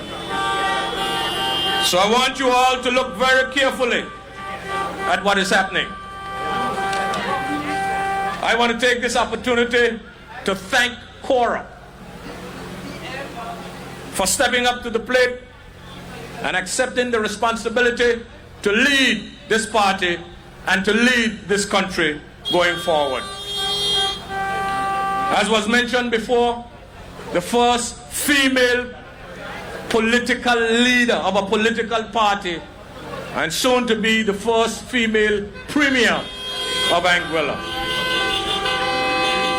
We're here. And I want to thank Mr. Banks, not for what he has done for Anguilla, as I mentioned before, and representing his people. I want to thank Mr. Banks for preparing his team for leadership to move the country forward. That is the thank you that I have for Mr. Banks. We'll have other time to thank him for what he's done, because you can't list them out chronologically, too much over the years. But I want to thank him for the preparation and the investment that he did in preparing all of us, including yours truly, for leadership at any point in time. Cora has been to the UK and to the joint ministerial meetings on several occasions while she was a rookie in a government. And she's not afraid of the term rookie. Not afraid. Mr. Banks, as leader of the government and Minister of Finance, I as a senior minister in the government, and Cora as the rookie traveled to England so that she can be exposed, so that she can be prepared for the negotiations and discussions. You heard Jose spoke about his experience as a student up there, sitting with Mr. Banks in those joint ministerial meetings. So he is prepared. And all of his ministers and all of his elected representatives in Mr. Banks' government had that opportunity. And that is what I spoke about earlier on, prior preparation, which prevents poor performance. So it's not like what we have in government today. It's not that, name one of those folks who had ever attended a JMC meeting. Name one. So how we expect them to perform in these difficult times? They don't have the exposure, they don't have the experience. And this is no time to be learning on the job. So whenever the next election comes around, I want you, the people of Anguilla, to take what I am saying very seriously. I said it on the political rostrum. I talk about mix and matching and all sorts of stuff. I talk about experienced leadership. I talk about a team. But at the end of the day, it's democracy. You would have gone out and you would have chose an administration. The administration is there in place, and they must be judged on their performance. Must be judged. And looking at the way things are right now, their own supporters have been hoodwinked into believing the platform rhetoric that they put out there.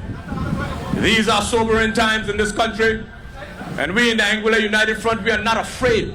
We are not afraid of transitioning, because, as I mentioned, this political organization is based on principle, experience, and a well-oiled machine. We are not going anywhere. Not going anywhere. And Mr. Banks, as I said, I'm praying that God will give you the strength to continue with us for a number of years, a lot more years, because we know the value that you have brought not only to the government and people of Anguilla, but to this region. So this is not a thank you for Mr. Banks. It's a transition from one position into another. And for Cora, we know you have been prepared, as all of us have been. You have a team. You have, you know, in the libraries they used to have a reference section, where if they had one book, they keep it in the reference section. You didn't have to borrow. You had to go to the library and use the reference section if you're doing your research. These days, with the internet and Google and stuff like that, that's not applicable. But in this instance, the references that the Anguilla United Front has, and that Cora and the entire AUF team has, there is none, no other party, whether it's the existing party or a new party, would have like the Anguilla United Front. I have no doubt, I have no fear whatsoever that moving this country forward in the direction that all Anguillians, or most Anguillians, would benefit from. Because you can't please all the people. Some are going to have ups and downs and so on and so forth. But at the end of the day, this country, as small as it is bigger than all of us. And that this transitioning of leadership from Mr. Banks to Cora is a good one, it is a timely one, and it is in the best interest of the people of Anguilla, socially, economically, and politically. So I welcome it with all my energy and enthusiasm. Have been, will be a part of this organization until the breath leaves my body. So I'm not going anywhere, and Mr. Banks ain't going nowhere. So it gives me great pleasure to welcome the giant, one of the founding members of the Anguilla United Front, my mentor, the people's champion, no one else but the Honorable Victor. If you give a little more than you take, and if you try to fix more than you break. Good evening. And we're all happy to be here this evening for this transition meeting of the Anguilla United Front. The last time I stood on these platforms, I was in excruciating pain. And we were celebrating the success of our Anguilla United Front candidates and thanking our supporters in District Number 2, particularly for returning their representative, the Honorable Cora Richardson-Hodge, to the Anguilla House of Assembly. But God had a plan for me that He saw through. And I'm here tonight no crutches, no cane, no pain, no lips. Grateful for God's mercies and prepared to move on to another phase in my representation of the people of Anguilla.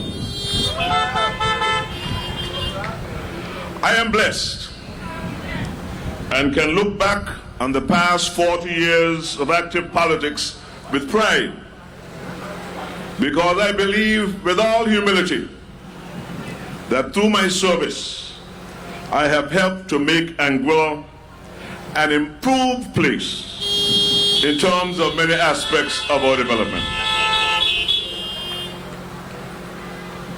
I will not want to waste an enjoyable evening by boasting of our achievements at the Anguilla United Front government over the past years.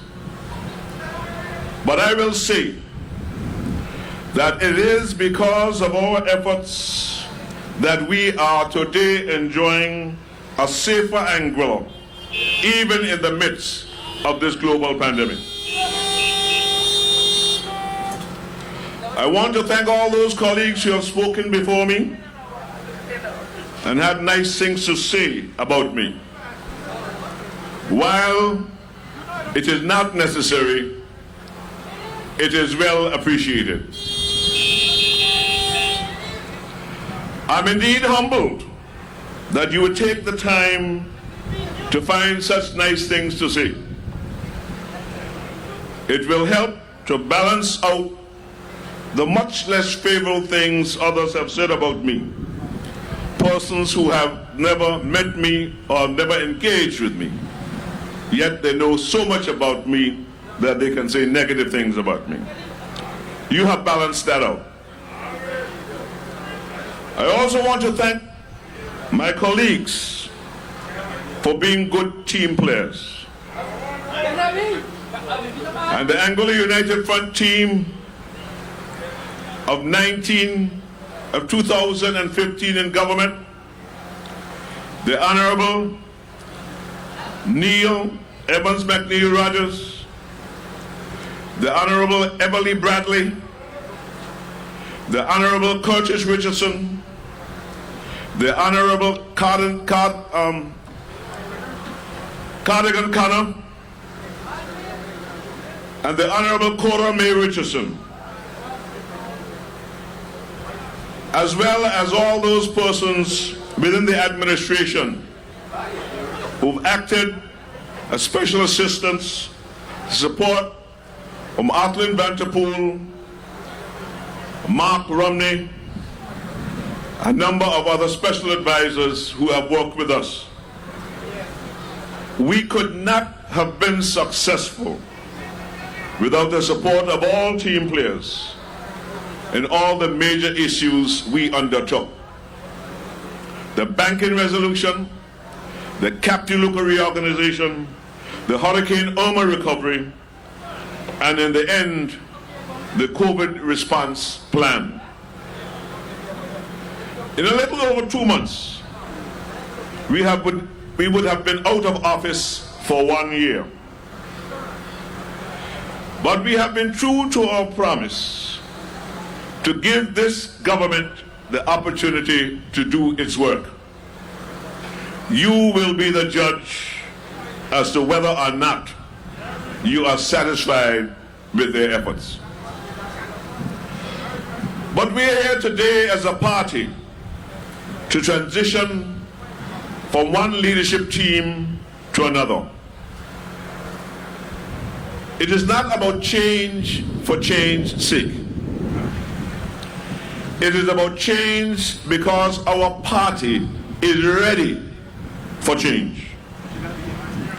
That readiness came as a result of being satisfied that over the years we have groomed capable leadership, and now that leadership, the past leadership, are deserving of retirement, we are confident that we have suitable leaders to take over the vision and mission and move forward. I was so proud to hear Calnia Hughes up here today in her presentation. As a young lady who has never been exposed to these platforms, they even had to put a block for her to stand on. She's so sharp. But don't be fooled by the caliber of people that we have been able to groom within our organization for the future. And we look forward to young leaders like Calnia moving forward. I wish that more persons would have been at the convention yesterday just to be able to get the benefit of a presentation on the history of the Anglo United Front and the foundation principles upon which our party was built. And I feel moved to ask the person who made that presentation to make a public presentation of that history so that we can get a better feel for what the Anglo United Front is all about. Even for me, as a founding member, it was inspiring because it provided an opportunity for reflection as well as a clearer vision of what our party needs to do now to steady the course. The Anglo United Front has absolutely nothing to be ashamed of. And we have plenty to be extremely proud about in terms of our achievements as an organization. A number of persons who were a part of the first Anglo United Front government are not in politics anymore. But I want to take this opportunity to recognize the first leader of the Anglo United Front Party, the first chief minister of our organization, the Honorable Osborne Fleming. I also want to recognize the Honorable Kenneth Romeo Harrigan. And of course, my good friend, the Honorable Eric Leith Reed. All those persons set the foundation for what the Anglo United Front would be as a government. And as a part of that government in 2000, I feel proud to be able from time to time to call on them to get the kind of confidence in what we have been doing over the past years so that I can get their approval for my way of thinking from time to time. If for any reason I doubt the decisions that we have been making as a government, I could always call, Osborne, what do you think about this? Eric, what do you think about this? Kenneth, what do you think about this? These things are important, and that is why history is important. But I will also ask you to indulge me in this moment to pay respects to 4 of the founding members of the Anglo United Front that have passed on. The late Sir Emil Rudolph Gums, the late Honorable Leroy Clifford Rogers, the late Julian Russell Harrigan, and the late David Leroy Bryan. I just want you to observe a moment of silence for them, please.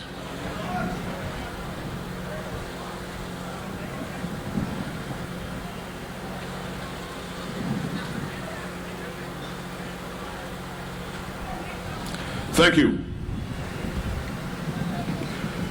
Because it is indeed important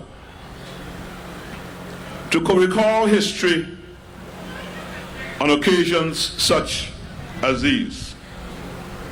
Because on these occasions, we are also creating history. Tonight marks, and you've heard it several times tonight, tonight marks the first time that a woman has been elected leader of the Anguilla United Front, as well as the leader of any major political party in Anguilla.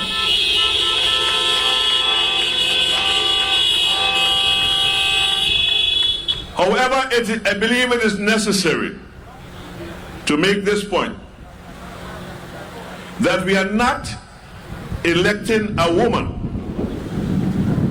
as leader of the AUF party because we want to make history. That is not why we are electing a woman. We are electing a capable leader.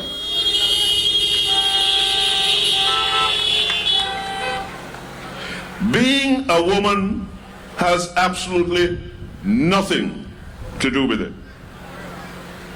It is what that woman represents. So let me tell you what the Honorable Cora Richardson-Hodge, elected member for Sandy Hill and leader of the opposition, means to me.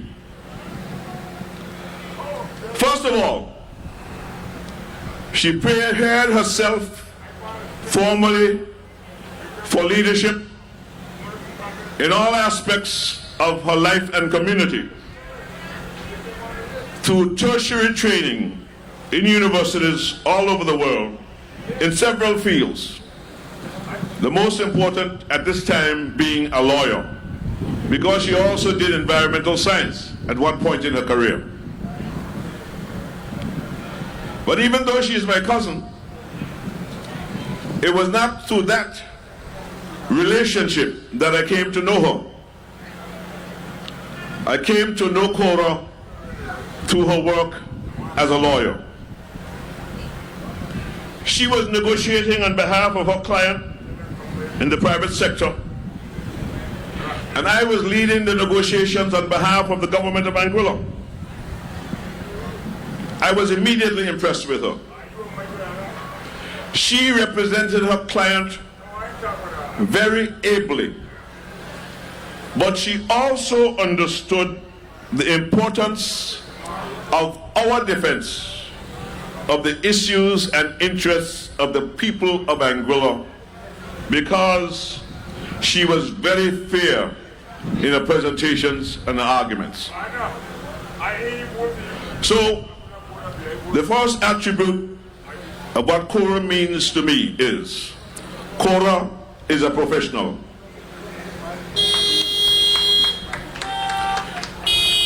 She became a member of the Anguilla United Front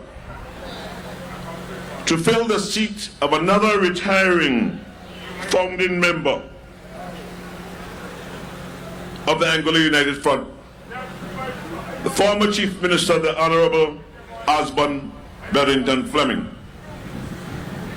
He selected her as a person equipped to succeed him in District Number 2, because you know he was loved in District Number 2. He was also impressed with her qualities as a future leader based on his interactions with her in the private sector as well. So the other aspect of Cora that means something to me, based on that example, is that Cora exudes strong leadership qualities. She was not successful in the 2010 election, but she did not quit. She did exactly what was necessary to let the community know that she was capable and caring, and as a leader would make a difference in the community. And so she led the collaboration on the Hope Center project and other projects, engaging the residents of her district and indeed the entire Anguillan community with the food bank in many aspects of their lives. This, of course, would have led to her election in 2015. She did not quit. Another attribute of Cora to me is that Cora is not a quitter.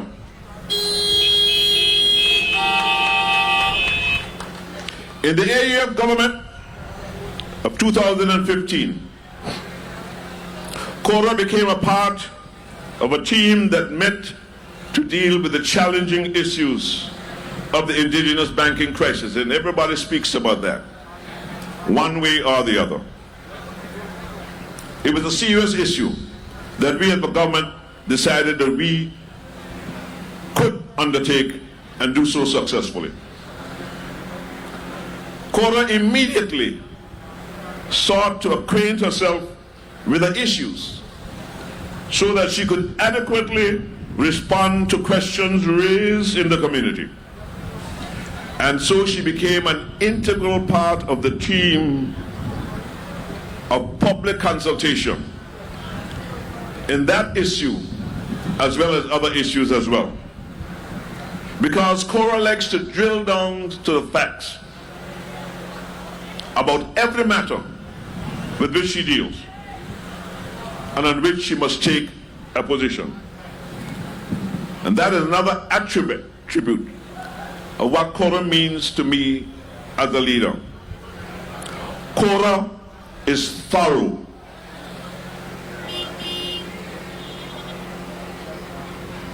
In the Captain negotiations,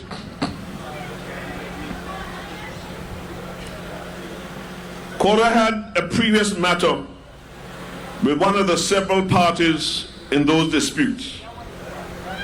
And as a result, on every occasion where she felt that her involvement in the debate and discussion constituted an even vague conflict of interest, could even vaguely represent a conflict of interest, Cora recused herself.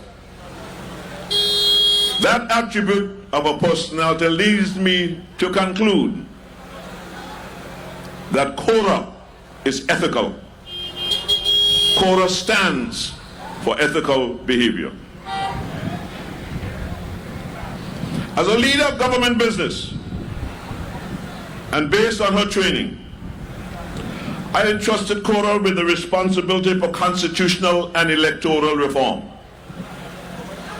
She took the bull by the horns, and as a result, we have made progress in this area that has been languishing for over 20 years.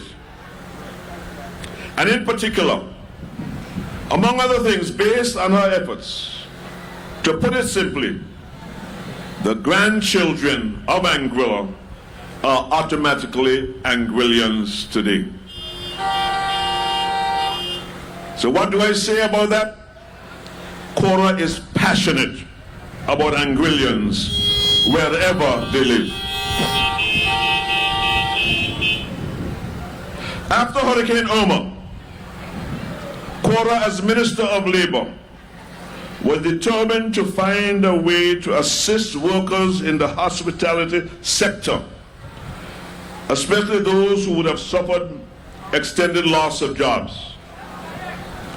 Collaborating with Social Security and the Ministry of Finance, she spearheaded the Temporary Unemployment Benefits Initiative, which ensured that affected workers receive some form of compensation during those difficult times. And that attribute is that Cora is caring and creative. Cora is caring and creative. In the Ministry of Home Affairs, Cora took on employers who were opposed to revising the labor laws, especially the issue of one-year contracts for casual workers. She had several consultations on these issues, and did not back down until we were able to enact these laws in the House of Assembly. She did not back down. And that says to me that Cora is a fearless leader for what she believes is right. Throughout the course of our administration, on every major project, Cora has been the go-to person on all legal issues affecting our decision as a government. Even at times when her position was contrary to the advice of various attorney generals. That was her responsibility as part of our team. Cora fulfilled that role very ably. And so I conclude that Cora is a team player. But above all the qualities to transition into the leadership of the Angola United Front, all the qualities that I have outlined, the fact that she's a team player, the fact that she's a fearless leader, the fact that she's caring and creative, the fact that she's passionate about Anguillians wherever they live, the fact that she's ethical, the fact that she's thorough, the fact that she's not a quitter, the fact that she exudes leadership qualities, the fact that she's a professional, all these attributes qualify Cora to transition into the leadership of the Angola United Front. And the main one is because she has earned the respect of her colleagues. And I'm quite sure that based on the response she received when she was unanimously acclaimed at the convention yesterday, she has earned the respect of the party faithful as well.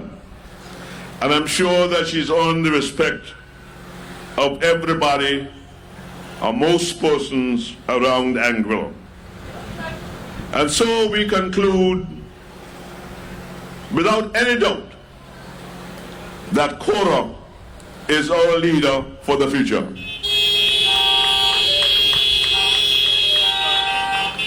So let us move forward with confidence in the future of the Angola United Front under this quality leadership. And let me also take this opportunity to commend our parliamentary opposition, led by Cora, Neil, Cardigan, and Jose, for the excellent work that they're doing right now in the House. Let us give them a round of applause. We can indeed be confident in the future of this transition. I want to personally thank every single member who comprised the Angola United Front government in 2015 to 2020. The Honorable Cora Richardson-Hodge, the Honorable Evans McNeil Rogers, the Honorable Emily Bradley, the Honorable Curtis Richardson, the Honorable Cardigan Connor. Whatever exists out there, we work together as a team and we delivered, and we are proud of those achievements. But we must look forward to the future. And with every leadership, with every team, there will be challenges, there will be differences. But at the end of the day, the leadership must be able to embrace all those differences. They must be able to separate every single member of the team and judge them on their own rights and merits. everybody has something to contribute in different ways. And so moving forward, my advice to the new leadership to continue to exhibit those qualities which have recommended you, in my eyes, to leadership, but also continue to acquire and learn other qualities of leadership that will come as a result of experience for taking this party and Anguilla and our communities forward in the future. I take this opportunity for you to help me to bring on stage the new leader of the Anguilla United Front. The new leader of the Anguilla United Front. Get ready for Cora. We voted for Cora. Get ready for Cora. The Honorable. Voted for Cora. Cora. We decide to get in politics. Richardson. Now see how they're taking so much licks.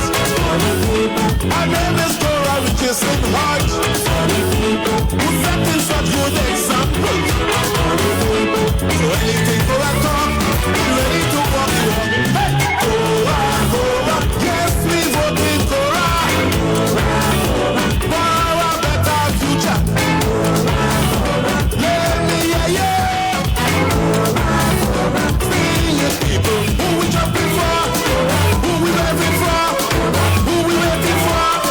Who we voting for?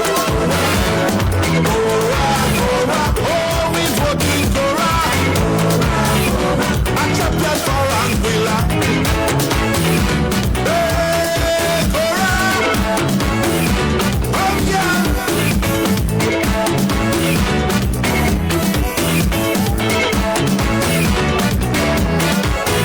We were active 2019. Recognition for our grandchildren. Exemption for high school students. And lock them for education. So while you think he's talking, Cora kept on walking. Hey, Cora, Cora, yes we voted Cora. For a better future. Let me hear you. Sing it, people. Who we jumping for? Who we waiting for? Who we waiting for? Who we voting for? Oh, we voting Cora. A champion for Anguilla. Hey, Cora. That woman don't sleep on the job at all. That is Cora.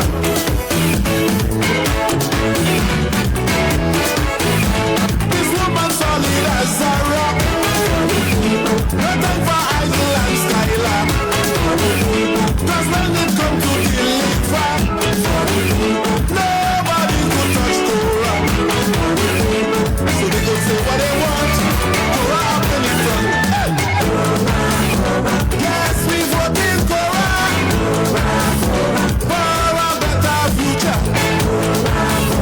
Let me hear you. Sing it, people. Who we jumping for? Who we waiting for? Who we waiting for? Who we voting for? Oh, we voting Cora. A champion for Anguilla. Anywhere you go, anywhere you pass, people say Cora is the boss. Cora, Cora, Cora. Cora, Cora, Cora.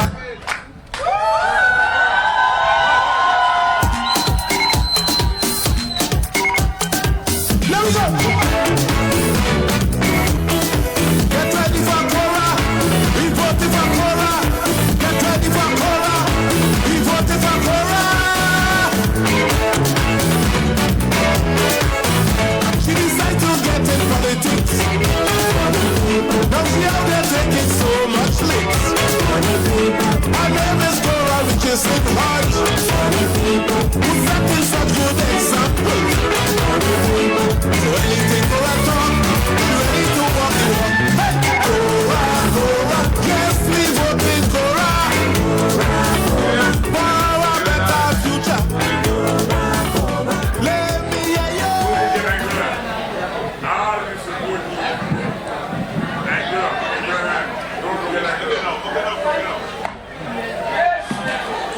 Good evening.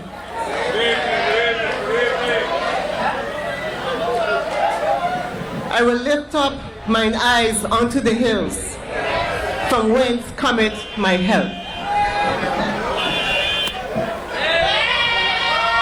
One way or one?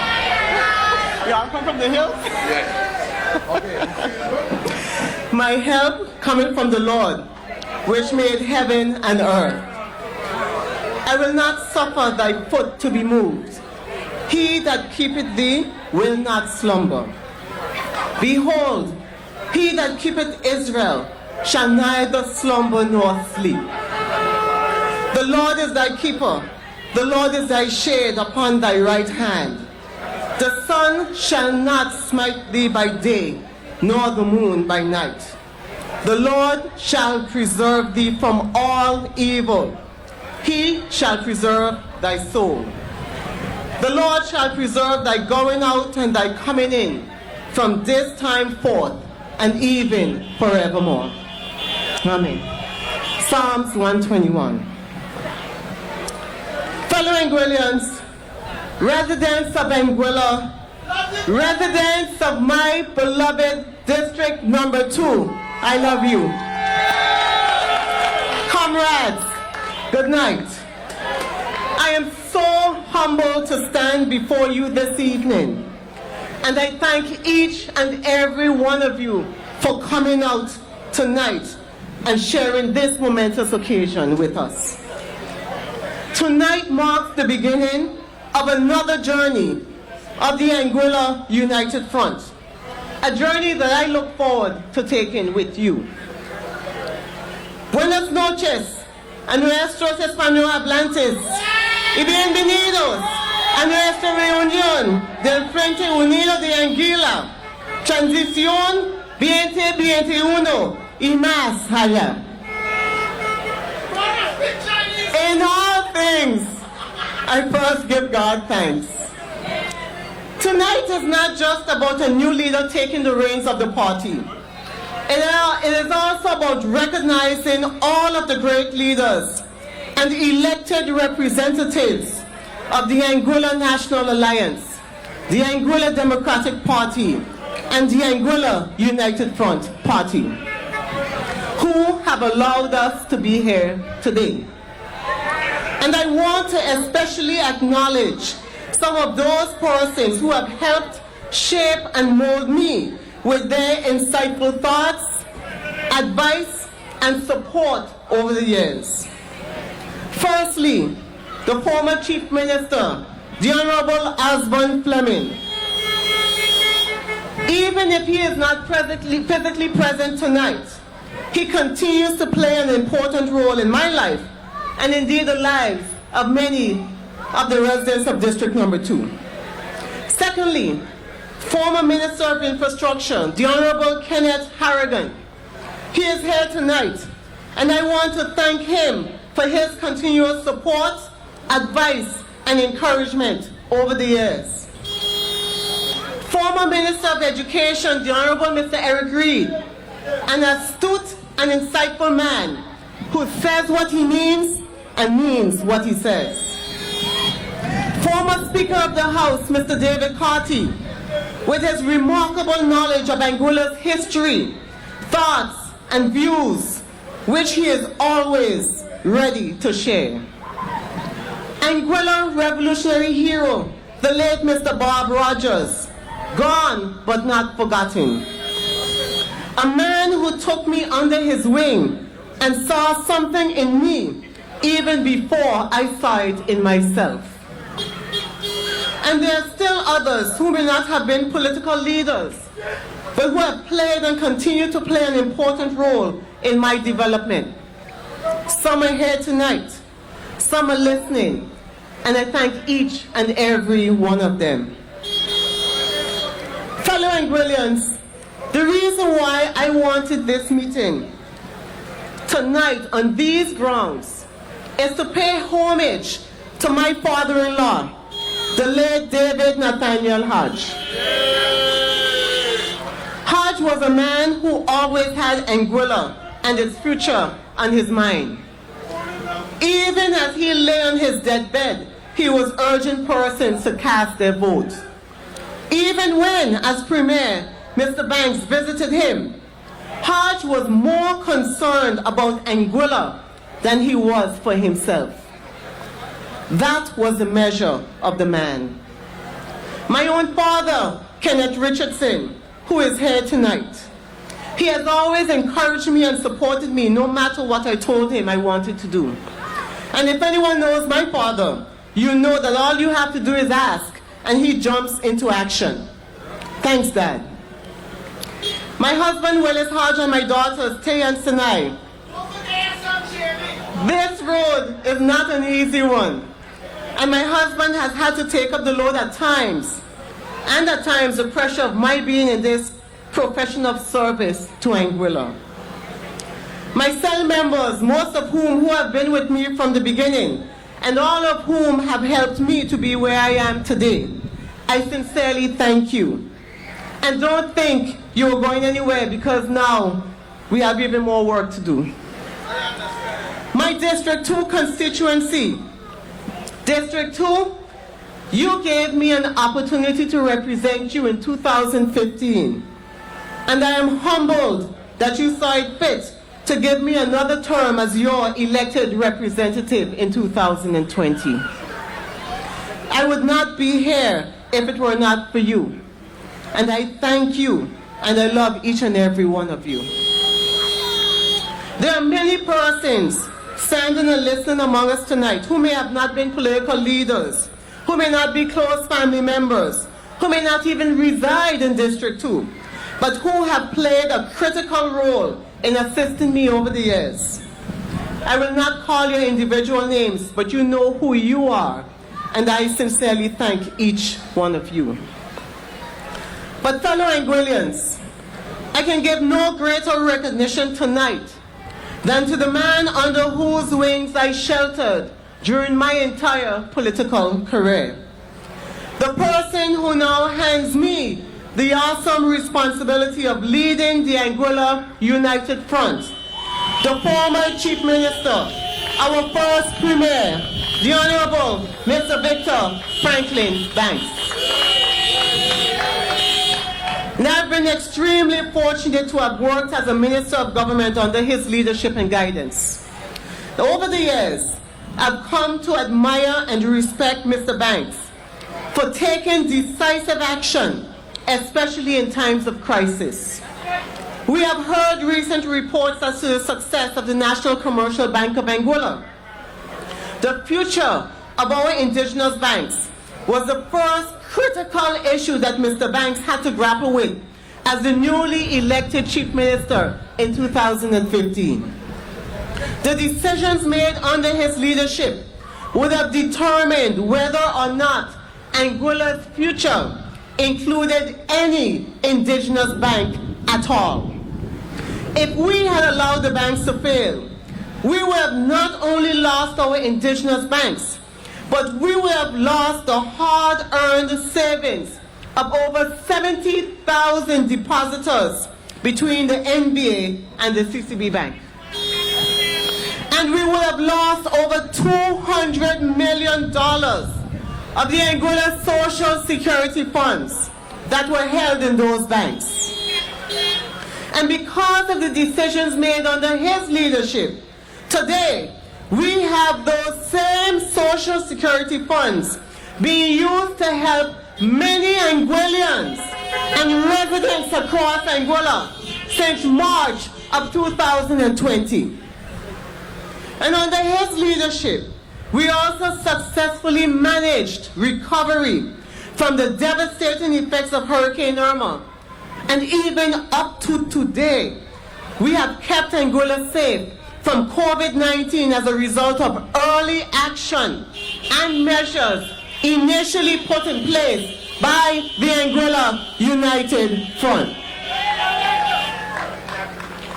I have seen Mr. Banks forcefully express his views, sometimes angrily, sometimes calmly, but always eloquently. I have seen Mr. Banks shed tears for the future of Anguilla and the difficult decisions he had to make. I have seen Mr. Banks use his charm and his wit to encourage persons to see his point of view. I have seen him hard and dispassionate and warm and compassionate. He is a statesman and is truly a study in diplomacy. Fellow Anguillians, I have learned so much under the leadership of the Honorable Mr. Victor Banks that it would be remiss of me to allow him to exit the political arena in this capacity without publicly expressing my admiration of and appreciation for him. Thank you, Victor, for all you have done for me, for this Anguilla United Front Party, and for Anguilla. As I take the reins of leadership, I am humbled by the faith and trust that my colleagues and the party have placed in me to lead us forward. Each one of my colleagues possesses unique strengths and talents, and I thank them for their hard work over the years and for their support. During the last election campaign, I spoke about the various accomplishments of the Anguilla United Front as a party, including the ones previously mentioned. Our term in office included major renovations to our hospital, facility, and clinics across Anguilla under the leadership of the Honorable Evan McNeil Rogers, and an upgraded sandy ground jetty, just to name a few. I would have also spoken about the accomplishments that took place under my leadership: the Labor Relations Act, new and upgraded schools, the amendments to the immigration laws, so children born in Anguilla of non-Anguillan parents today no longer have to pay for time, and constitutional and electoral reform. And so tonight, I do not intend to spend any time on them. Tonight, I want to tell you that the same zeal that I brought to making important and substantive reform in my ministry between 2015 and 2020 is the same zeal that I bring to being leader of the Anguilla United Front Party. I am committed to ensuring that we create realistic and attainable changes for the betterment of Anguilla. And I want to also let you know that no party has the exclusivity on the word change. It is said that the only thing that is constant is change. There was change during the 2020 general elections, and I am convinced that there will be change again. Fellow Anguillians, this weekend's activities are not just about the position of party leader. This is about charting the course for the Anguilla United Front. It is about charting the course for Anguilla's future. We know the conditions under which some of our people are currently living in our country. And because we are a proud people, we sometimes do not want people to know the extent of our suffering, how we cut and contrive every single day of our existence to make ends meet. I see it. People of Anguilla, I want you to know that I see you. I see each and every one of you. I see the pain. I see the frustration. I see the desire to be more than who we currently are and to do more than what we currently do. This is why I am committed to building a new path and new vision for the Anguilla United Front. We have to take the strong foundation that has been laid for us over the many years and build on it. We will rebuild the Anguilla United Front with strong, capable, dynamic leaders, both young and experienced men and women who are ready and willing to take on the challenge of service to the people of our beloved country. And I stress the word united because it is said, we are only as strong as we are united, as weak as we are divided. And where there is unity, there is always victory. There must and will always be unity, not only among the members of the Anguilla United Front, but across the breadth and depth of Anguilla. We will rebuild with a unified purpose, developing Anguilla and our people in a way in which Anguillians can achieve success, prosperity, and fulfillment right here in our own country. We will rebuild to ensure that our young people, our school children, our young entrepreneurs see a future in their homeland. We will rebuild to ensure that our elderly are truly taken care of and not just lip service paid to them. We want our country to grow, but we want our people to feel that their lives are improving and that they are growing along with the country. A nuestros dominicanos aquí en Anguilla, también quiero que sepan que los valoramos. Valoramos sus pensamientos, sus intereses y preocupaciones. Trabajaremos juntos para asegurarnos de que sus voces también sean escuchadas. The way forward for Anguilla must be inclusive and a recognition of all of the cultures and norms that make us who we are today. Anguilla is continuously evolving, and we must evolve with it. Join me, join us in this evolution. Fellow Anguillians, I reach out to you. It does not matter what color shirt you currently wear. Advancing the country requires the involvement of every single one of us. You can trust and believe that in me, you have a leader who embraces the advancement of all of our people, not just a select few. I am young enough to appreciate the very real concerns of our youth and old enough to understand the plight of our senior citizens. We have work to do. We will now begin that work, assessing where we are and how we can best prepare ourselves and our people for the future. There is hope on the horizon. And so tonight, I stand tall, humbled, and honored to be chosen. And I stand ready to lead the next phase of the Anguilla United Front, the new generation. I end on a note of urgency, and I am issuing a clarion call to our young people across Anguilla to get involved in our rebuilding process, to stay informed, and to understand the difference between campaign promises that could never have been met on the one hand, and the Anguilla United Front steadfast, realistic, and achievable goals for our beloved country on the other hand.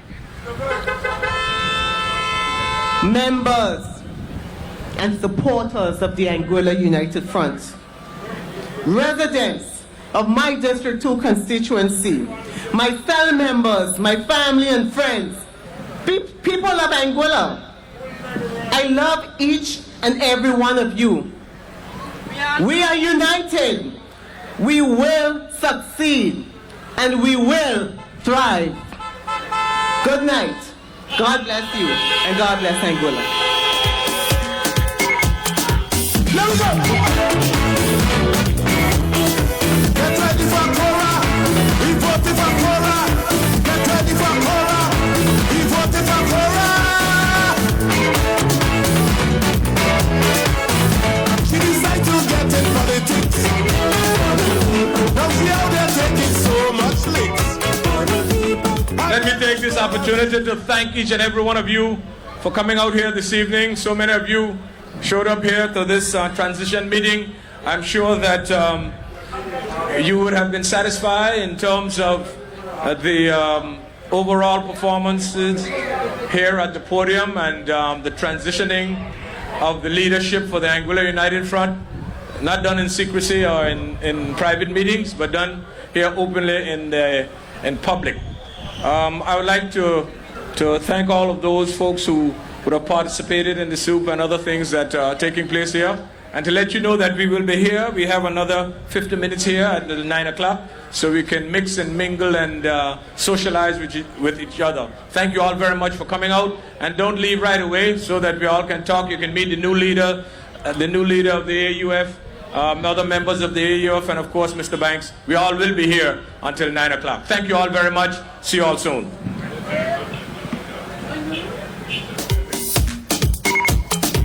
Number